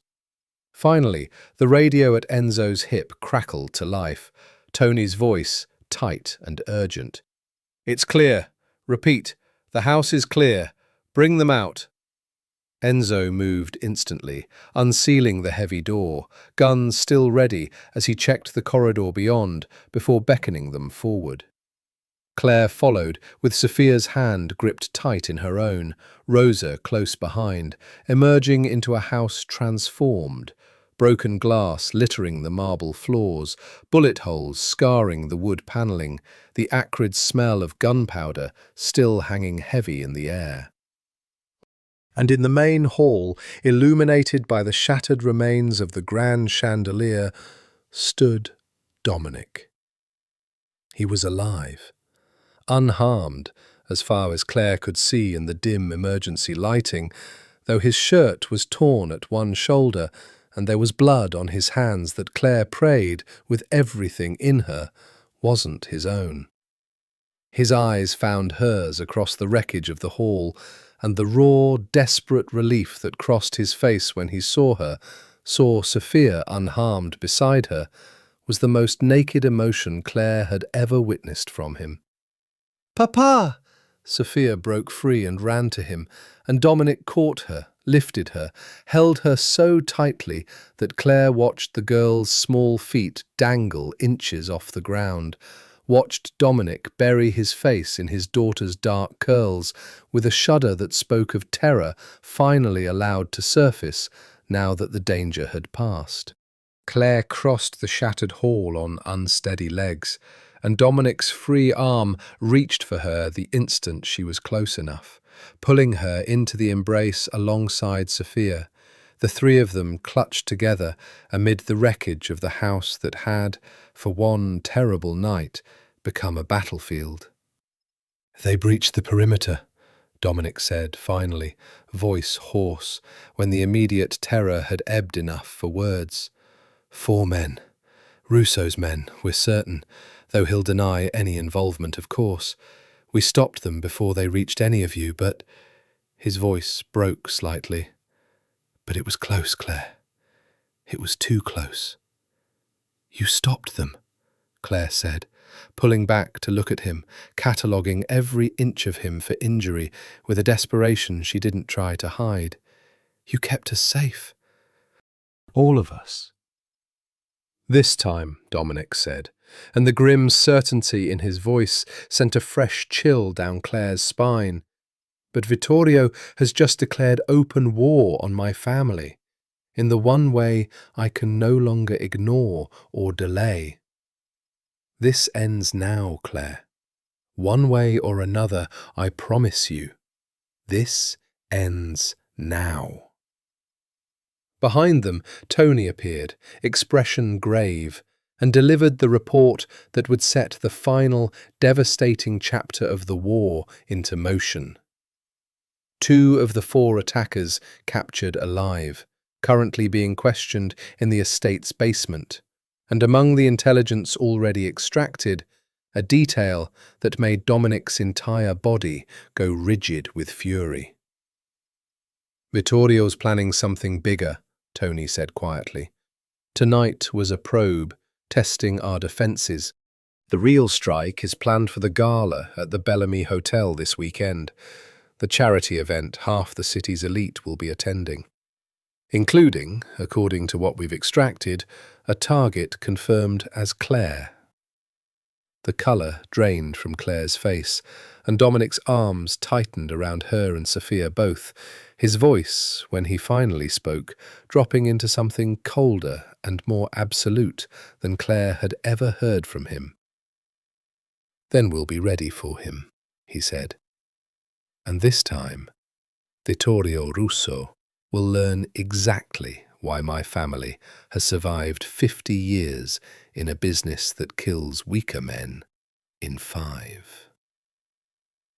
The 5 days between the breach and the Bellamy Hotel Gala passed in a blur of tense preparation. The mansion transformed into a war room where Dominic, Tony, and a rotating cast of grim-faced men Claire had never met planned with a precision that both terrified and, strangely, reassured her. "You don't have to go," Dominic told her repeatedly, each time with the same fierce insistence. "I can send you somewhere safe, out of the city entirely until this is finished. And let Vittorio Russo believe he's succeeded in making me disappear from your life through fear alone." Claire shook her head, steadier now than she'd felt in days, some new resolve having settled into her bones since the night of the breach. "No, Dominic, I won't hide. If Sofia can find the courage to play piano in a house that terrifies her some days, I can find the courage to walk into a gala beside the man I love." In truth, the decision terrified her more than she let Dominic see. But beneath the fear ran something else, something that surprised her with its ferocity, a fierce, protective anger on behalf of the family she'd come to love as her own. A refusal to let a man like Vittorio Russo dictate the terms of her life through violence and intimidation. The gala itself, when the night finally arrived, unfolded with a surreal, glittering menace. The Bellamy Hotel's grand ballroom transformed into a vision of old-world elegance, crystal and candlelight, and the city's wealthiest, most powerful families gathered in evening wear that likely cost more than Claire's annual teaching salary. All of them, she now understood with new clarity, operating within the same shadow economy Dominic ruled. Claire wore a deep sapphire gown Dominic had sent to the mansion that afternoon, with a note in his careful handwriting. "You will be the most beautiful woman in that room, and I will not be able to take my eyes off you, and every man there will know, without a single word exchanged, exactly who you belong to." Beneath the note, a jeweller's box containing a sapphire pendant that matched the dress precisely. A gift, she understood without being told, that doubled as armour. A public declaration of Dominic Sabatini's claim that no rival family could misread. Enzo drove them, flanked by 2 additional cars of Dominic's men, and Claire spent the drive with her hand locked in Dominic's, both of them silent, both of them acutely aware of the danger folded into the elegant evening ahead. "Stay close to me all night," Dominic said, as the car pulled up outside the hotel's illuminated entrance. "No matter what happens, no matter who approaches, do not leave my side." "Can you promise me that?" "I promise," Claire said, and meant it completely. The ballroom, when they entered, fell into the particular hush Claire had come to recognize.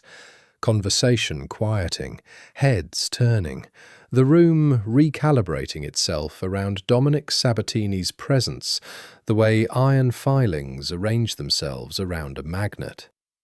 Claire felt every eye on them, felt the weight of curious, calculating gazes, assessing exactly what she meant to the man beside her, and forced herself to stand tall beneath the scrutiny, Dominic's hand steady and possessive at the small of her back.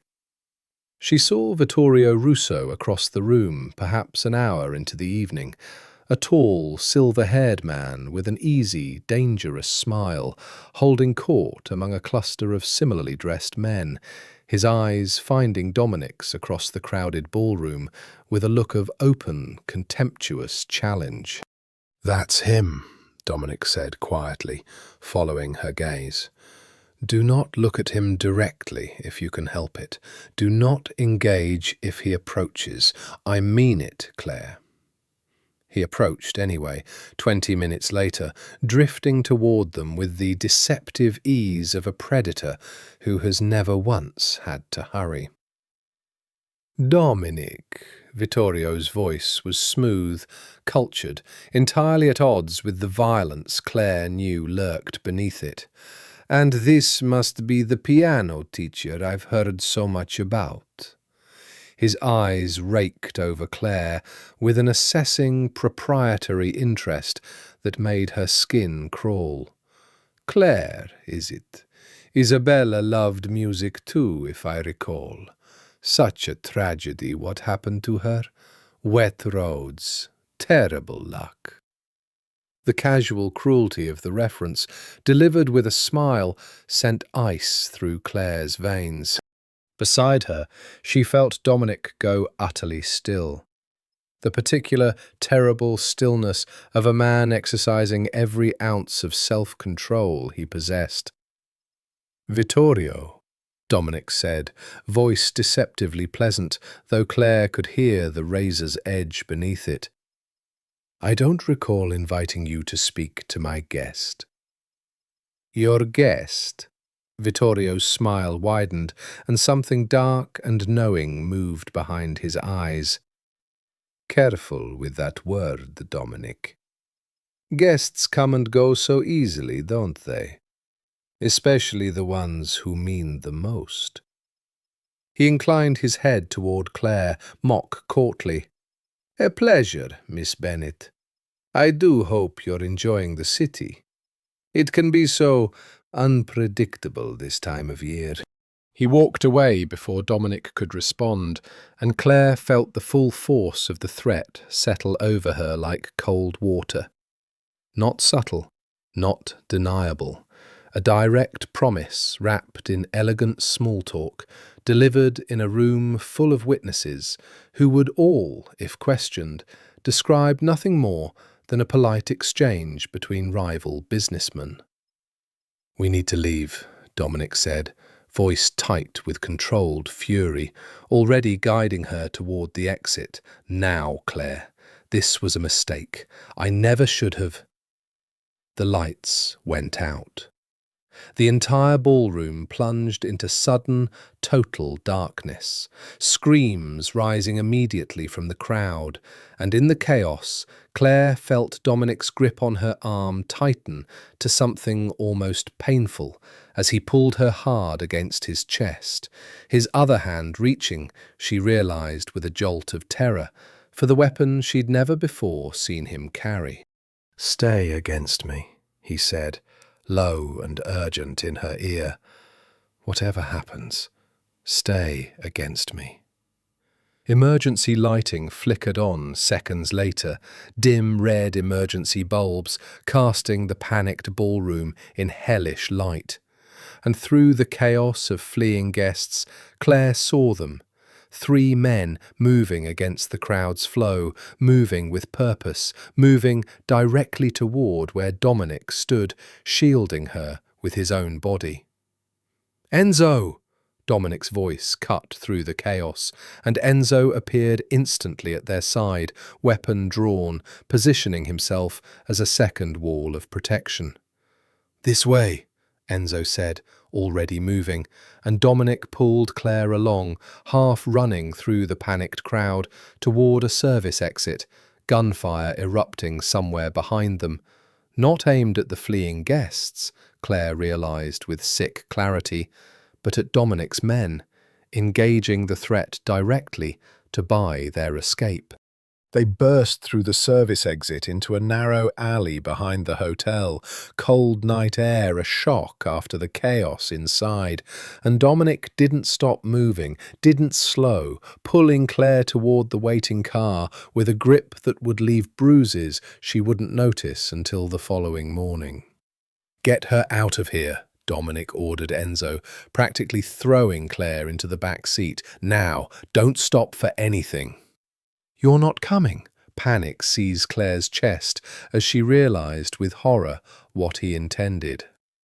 "I have to go back," Dominic said, grey eyes burning with a fierce, terrible resolve.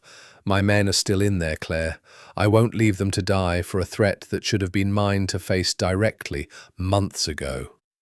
He leaned into the car, kissed her once, hard and desperate, a promise pressed into her lips. "I love you.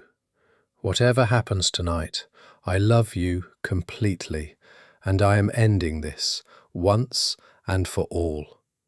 He slammed the door before she could argue, and Claire watched, screaming his name against the reinforced glass, as Dominic Sabatini turned and ran back into the chaos of gunfire and darkness, disappearing into the very danger he'd spent the entire evening trying to shield her from. The drive back to the estate happened in a haze of terror Claire would never fully be able to describe afterward. Enzo's jaw locked tight with barely controlled fear of his own, the city blurring past the windows in streaks of light, Claire's hands pressed to her mouth to hold back the sobs threatening to break loose. "He's going to be okay," Enzo said once, gruffly, glancing at her in the rearview mirror.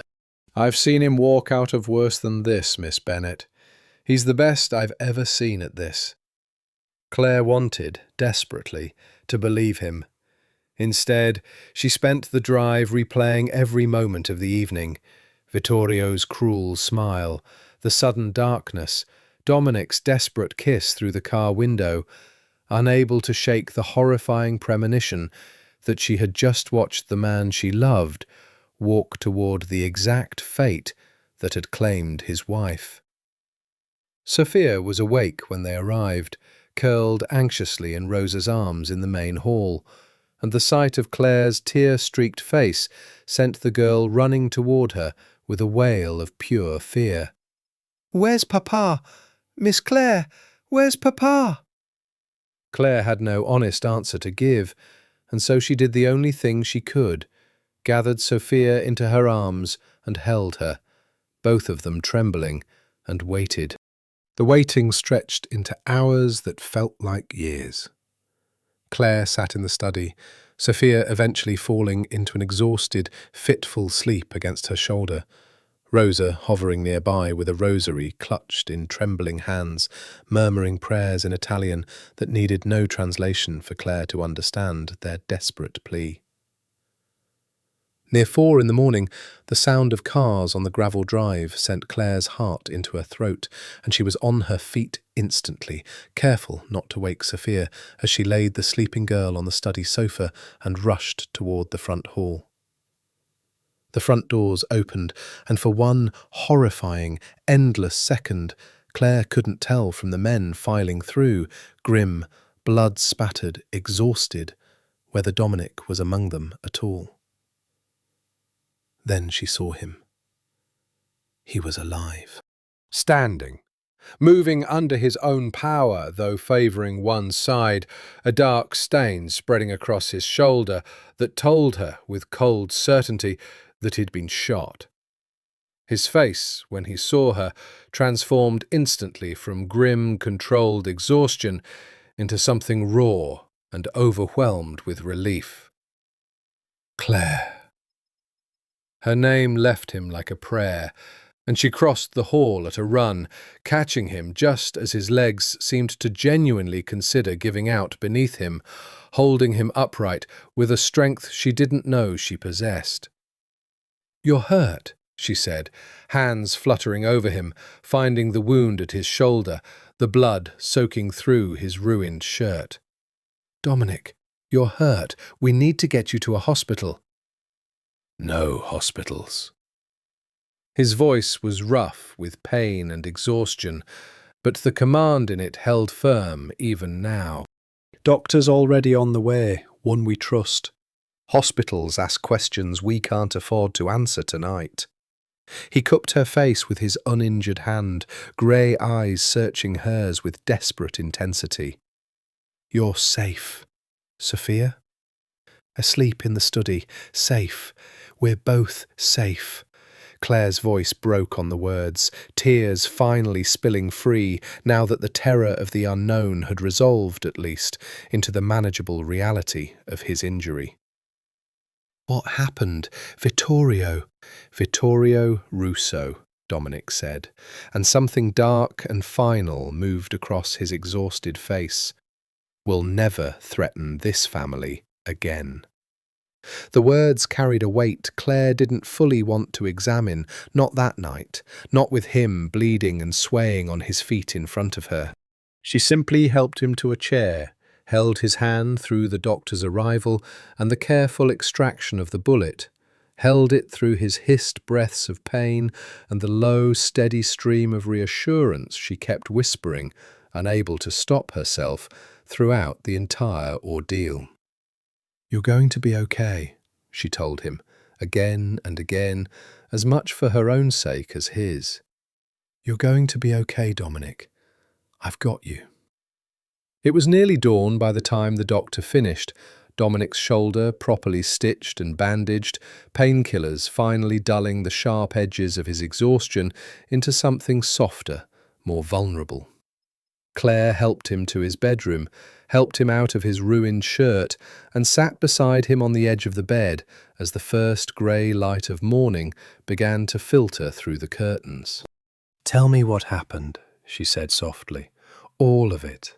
I need to know, Dominic. I can't keep loving you in fragments and silences."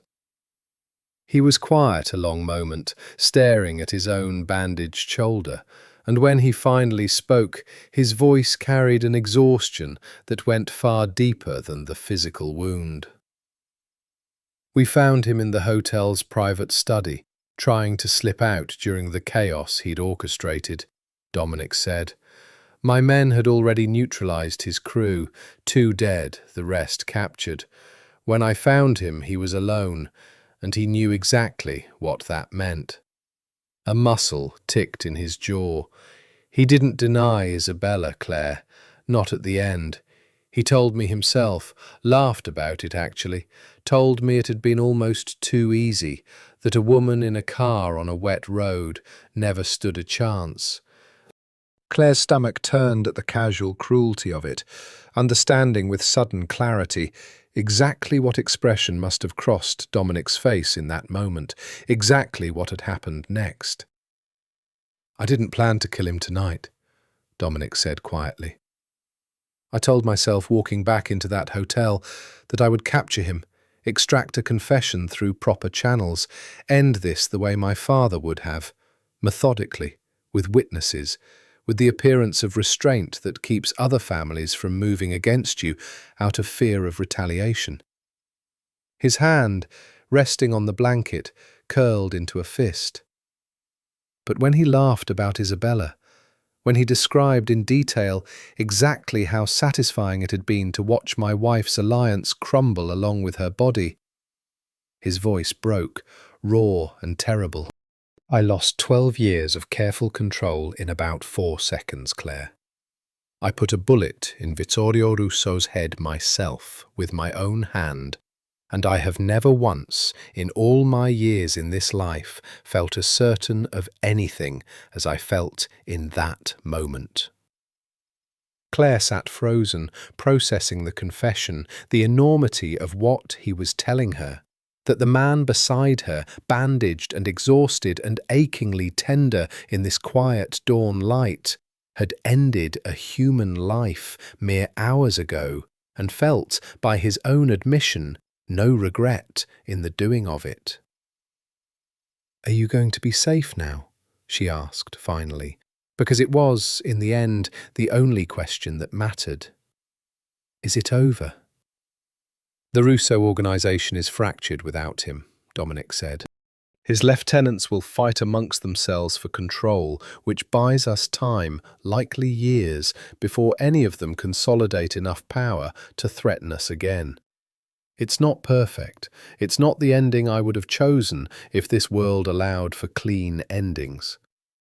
He looked at her then, grey eyes exhausted and raw and searching. "But you're safe, Claire. Sofia's safe. That's the only ending I was fighting for tonight." Claire looked at this man, dangerous, wounded, undone, capable of a violence that should have terrified her, and instead, in this moment, only made her love him with a fierceness that frightened her more than any darkness he carried, and leaned down to press a kiss to his forehead, gentle as absolution. "Then rest," she whispered. "It's over. You kept us safe. Rest now, Dominic." He was asleep within minutes, exhausted past the point of dreams, and Claire sat beside him through the rising dawn, watching him breathe, holding vigil over the wounded, dangerous, beloved man who had burned his own carefully built world to the ground rather than lose her the way he'd lost Isabella.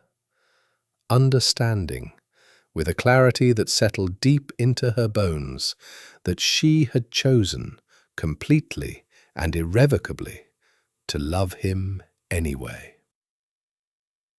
The days following the gala unfolded in a strange, quiet aftermath, the mansion's frantic wartime energy slowly settling into something like peace, though a peace shadowed by everything that had been sacrificed to achieve it.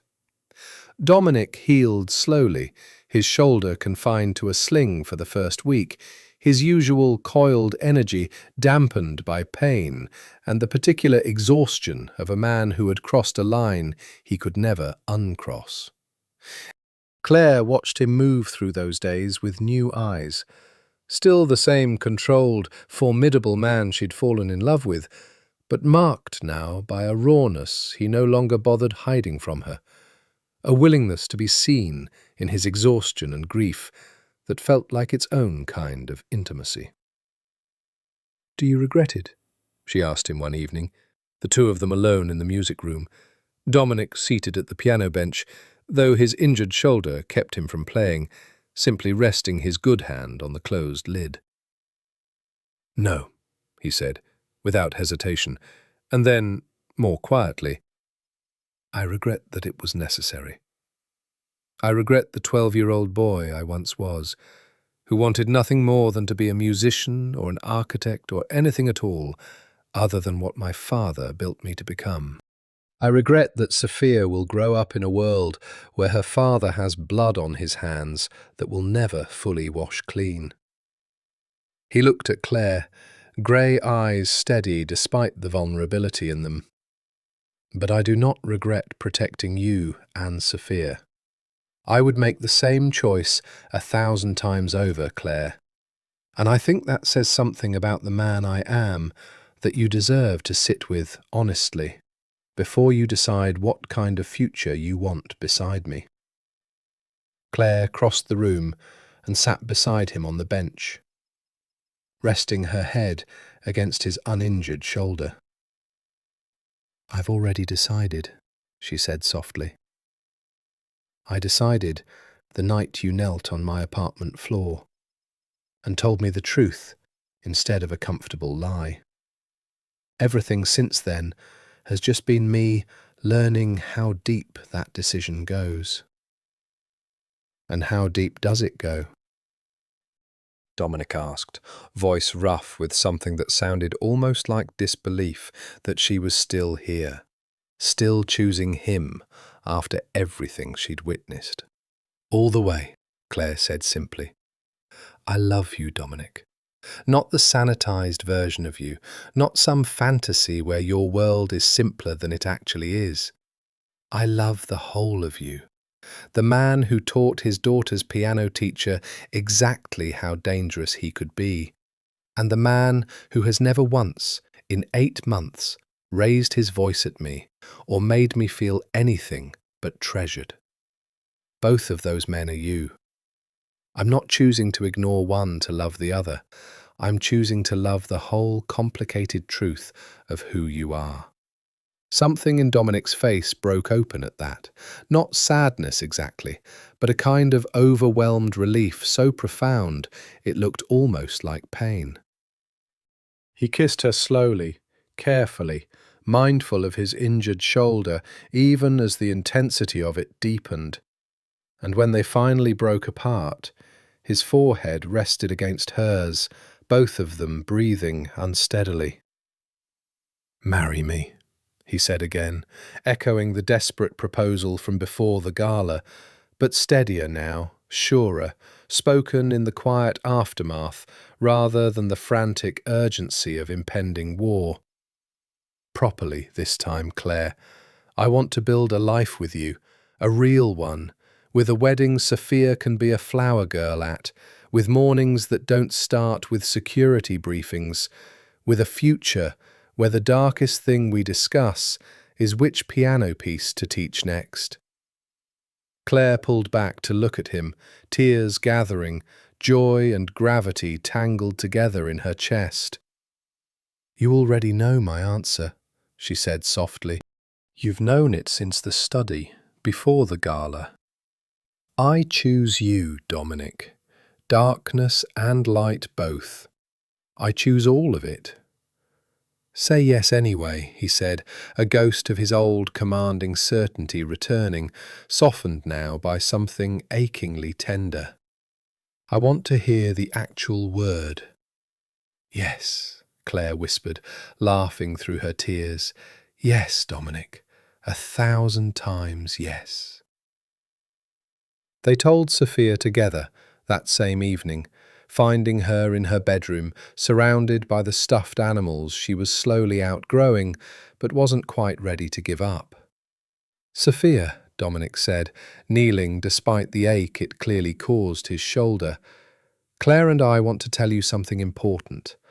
I've asked Claire to marry me, and she's said yes. That means, if it's all right with you, she'd become part of our family for good. Not just your piano teacher anymore, but someone who loves you and wants to be here for every part of your life, for as long as you'll have her." Sofia's dark eyes went wide, moving between her father's hopeful face and Claire's, and for one heart-stopping moment, Claire feared some complicated grief might surface, guilt over loving someone new, some sense of betrayal to her mother's memory. Instead, Sofia launched herself off the bed and into both of their arms at once, small and fierce and entirely certain. "Does this mean Miss Claire gets to stay forever?" she asked, muffled against Claire's shoulder. "Not just for lessons. Forever, forever."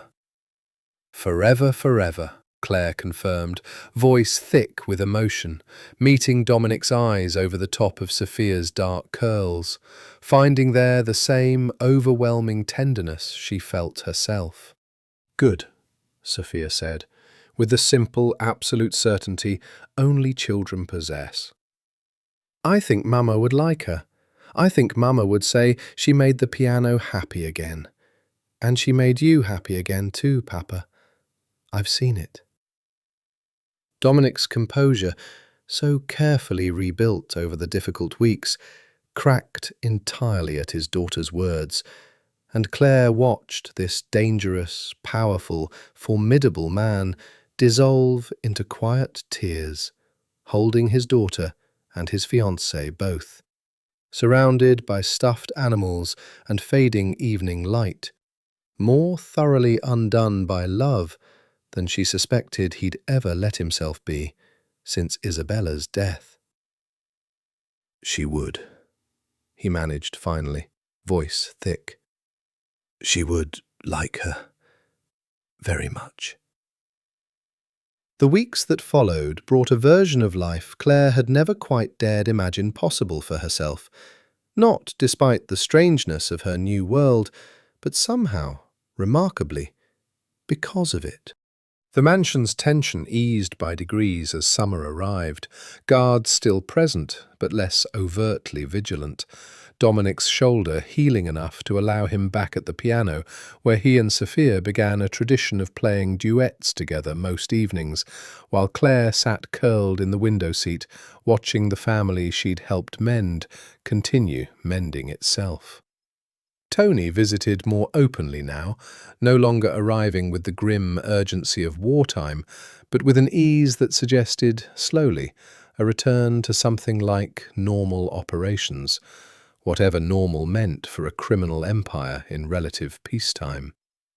Rosa began, without being asked, to teach Claire small pieces of the family's traditions, recipes passed down through generations, the proper way to set a table for a Sunday dinner that had once been Isabella's domain and was gradually, gently, becoming Claire's.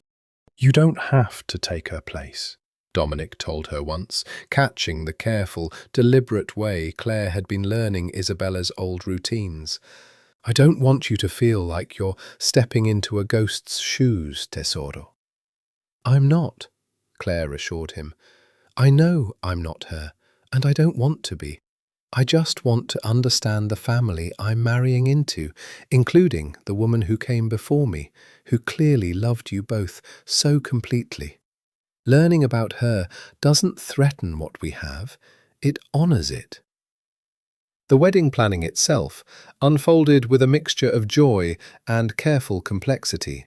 Dominic insisting on security considerations Claire had months ago found suffocating, and now understood with hard-won clarity as simply the price of the life she'd chosen.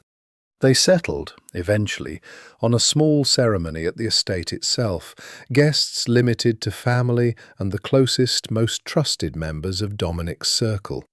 The garden, where Sofia had first found her voice, again transformed for one October afternoon into something achingly beautiful. Claire's own small circle attended too, Mrs. Alvarez, tearful and proud, a handful of conservatory friends who'd watched Claire's quiet, careful life bloom into something none of them had quite expected, though all of them, watching Dominic watch Claire across any room, understood immediately the depth of what had grown between them. "He looks at you," her old roommate Priya whispered during the reception, watching Dominic's eyes track Claire's movement across the garden with unwavering, possessive attention. "Like you're the only reason the sun bothered coming up today." "He's intense," Claire admitted, laughing. "But underneath it, Priya, underneath it, he's the gentlest man I've ever known. With Sofia especially, I've never seen anything like it." It was true. and it was a truth Claire found herself marvelling at more each day. The contrast between the man the world feared and the man who existed within the walls of their private life, patient and tender and endlessly attentive. A man who left love notes tucked into her sheet music and remembered, without fail, that she took her coffee with exactly 1 sugar, and who, despite his formidable reputation, could be reduced to helpless laughter by his daughter's terrible knock-knock jokes at the dinner table. Sofia, for her part, blossomed further with each passing month, her piano skills advancing to the point that Claire began introducing her to more complex pieces, her personality unfurling into something warm and funny and increasingly confident, the shadow of grief that had once defined her retreating, slowly, into something closer to gentle memory rather than open wound. "I still miss Mama," she told Claire one afternoon, the two of them working through a Chopin nocturne far beyond what most 7-year-olds, now 8, Claire realized with a small shock at how much time had passed, typically attempted. "But it doesn't hurt the same way anymore. It's more like—" She paused, searching for the words with the particular thoughtfulness that had become characteristic of her. "It's more like a song that makes you a little sad, but you still love listening to it." Does that make sense? It makes perfect sense, Claire said, throat tight with emotion. That's exactly what grief becomes, eventually, if you're lucky. Not gone, just gentler. She thought, watching Sofia's small hands find their way through the nocturne's aching melody, of her own parents, of the 26 years of careful, guarded living she'd built in the aftermath of losing them, and understood, with sudden clarity, that Dominic and Sofia hadn't just given her a family to belong to. They'd given her permission, finally, to stop protecting herself from the risk of loving something enough to lose it, and to choose instead to love fully and fearlessly, regardless of what the future might demand. The morning of the wedding arrived crisp and golden, October at its most generous. The estate's garden transformed overnight into something out of Claire's most private, unspoken dreams. White roses climbing every trellis, string lights woven through the bare branches in anticipation of evening. Rows of simple wooden chairs facing an arbour dressed in ivy and candlelight. Claire dressed in the same guest suite she'd first sheltered in during those tense spring weeks. The room now transformed by memory into something entirely different. No longer a place of frightened uncertainty, but the place where she'd first begun in earnest to build a life within Dominic's world, rather than merely visiting the edges of it. "You look like Mama did in her wedding pictures," Sofia said solemnly, standing in the doorway in her own small flower girl dress, dark curls crowned with a ring of baby's breath. "Papa showed me once. You have the same kind of happy in your face." Claire knelt to hug the girl, careful of both their dresses, throat tight with emotion. "That's the nicest thing anyone's ever told me," she said softly. "Thank you, Sofia." "Are you scared?" Sofia asked, with the particular directness that still, occasionally, caught Claire off guard. "Papa says everybody's a little scared on their wedding day, even when they're happy." Claire considered the question honestly. She thought of the year behind her, the headlines that had nearly driven her away, the war that had nearly claimed everything, the darkness she'd chosen to love alongside the light. "A little," she admitted. "Not scared of marrying your papa. I've never been more certain of anything. Just aware, I think, of how much this matters, how much I want to get it right." "You will," Sofia said, with the absolute confidence of an 8-year-old who had watched, over the past year, this woman rebuild her entire broken family from the ground up. You already got the hardest part right. You made us a family again. The ceremony itself passed in a blur of golden light and quiet emotion. Claire walking down a garden aisle on the arm of Enzo, who had, over the past year, become something like the older brother she'd never had, his usual stern composure cracking slightly at the honour of the role. Dominic waited at the arbour in a dark suit that made him look, Claire thought, achingly beautiful in the particular way he only ever seemed when his guard was fully, completely down. No armour, no calculation, just a man watching the woman he loved walk toward him with an expression of pure, undisguised wonder. "I have spent my entire life," Dominic said during his vows, voice steady despite the emotion roughening its edges, "believing that love, in my world, was a weakness. A door left open for enemies to exploit, a vulnerability I could never afford. I believed this so completely that I nearly let it convince me, after Isabella, that I would spend the rest of my life alone, by necessity rather than choice." He reached for Claire's hands, grey eyes bright with unshed tears. "You taught me I was wrong, Tesoro. You taught me that love isn't a door left open for enemies. It's a door left open for exactly this. For a daughter who learned to speak again. For a home that finally feels like one instead of a fortress.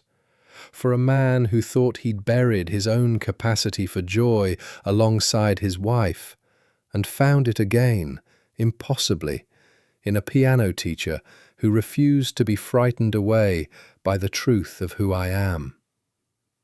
His voice broke just slightly on the final words. "I love you completely, Claire. I will spend every day of the rest of my life proving myself worthy of the courage it took you to choose this, to choose me." Claire's own vows, when her turn came, were quieter, simpler, but no less absolute. "I built my whole life around avoiding exactly this kind of risk," she said, tears spilling freely now. "I lost my parents young, and I decided somewhere in that grief that the safest way to live was small, careful, guarded, never wanting anything badly enough that losing it could break me again. And then I met a little girl who taught the piano to speak for her when words felt too dangerous, and a father who loved her so fiercely he rebuilt his entire life around protecting her joy. I didn't choose to fall in love with you, Dominic. I fell before I even understood what was happening. And by the time I did understand, by the time I knew everything, the darkness alongside the light, it was already too late to protect myself from it. So I stopped trying to. I choose you. I choose Sofia. I choose this whole complicated, dangerous, extraordinary life, because loving you both has taught me that safety was never really the point. Being brave enough to love completely was. The kiss that sealed their vows was gentle, reverent, witnessed by the small circle of people who had watched this unlikely love story unfold across a difficult, dangerous year.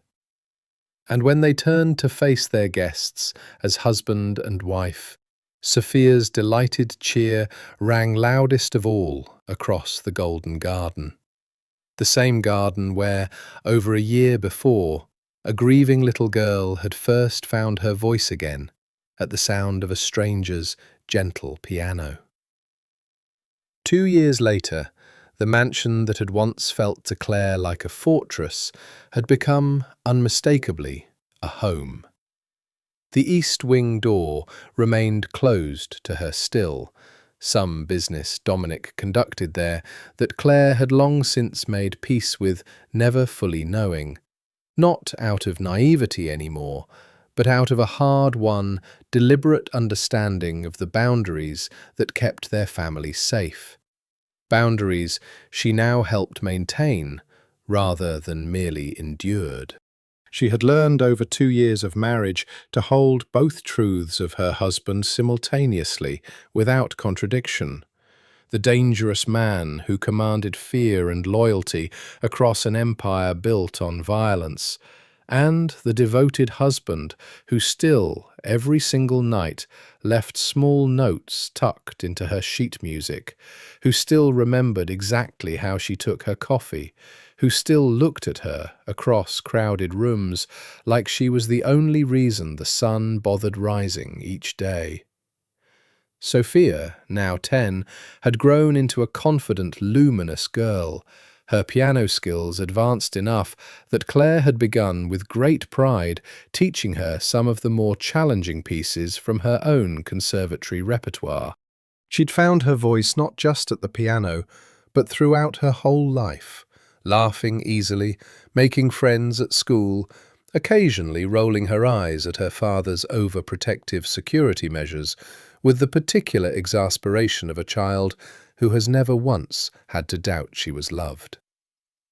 And in the nursery down the hall from the master suite, a room that had once been the storage space for old furniture and was now painted a soft, warm yellow, slept the newest addition to the Sabatini family, a 6-month-old boy named Marco, who had inherited, much to Dominic's quiet, overwhelmed delight, his mother's blue eyes, and, if the way he already seemed to still at the sound of piano music was any indication, perhaps her love of it too.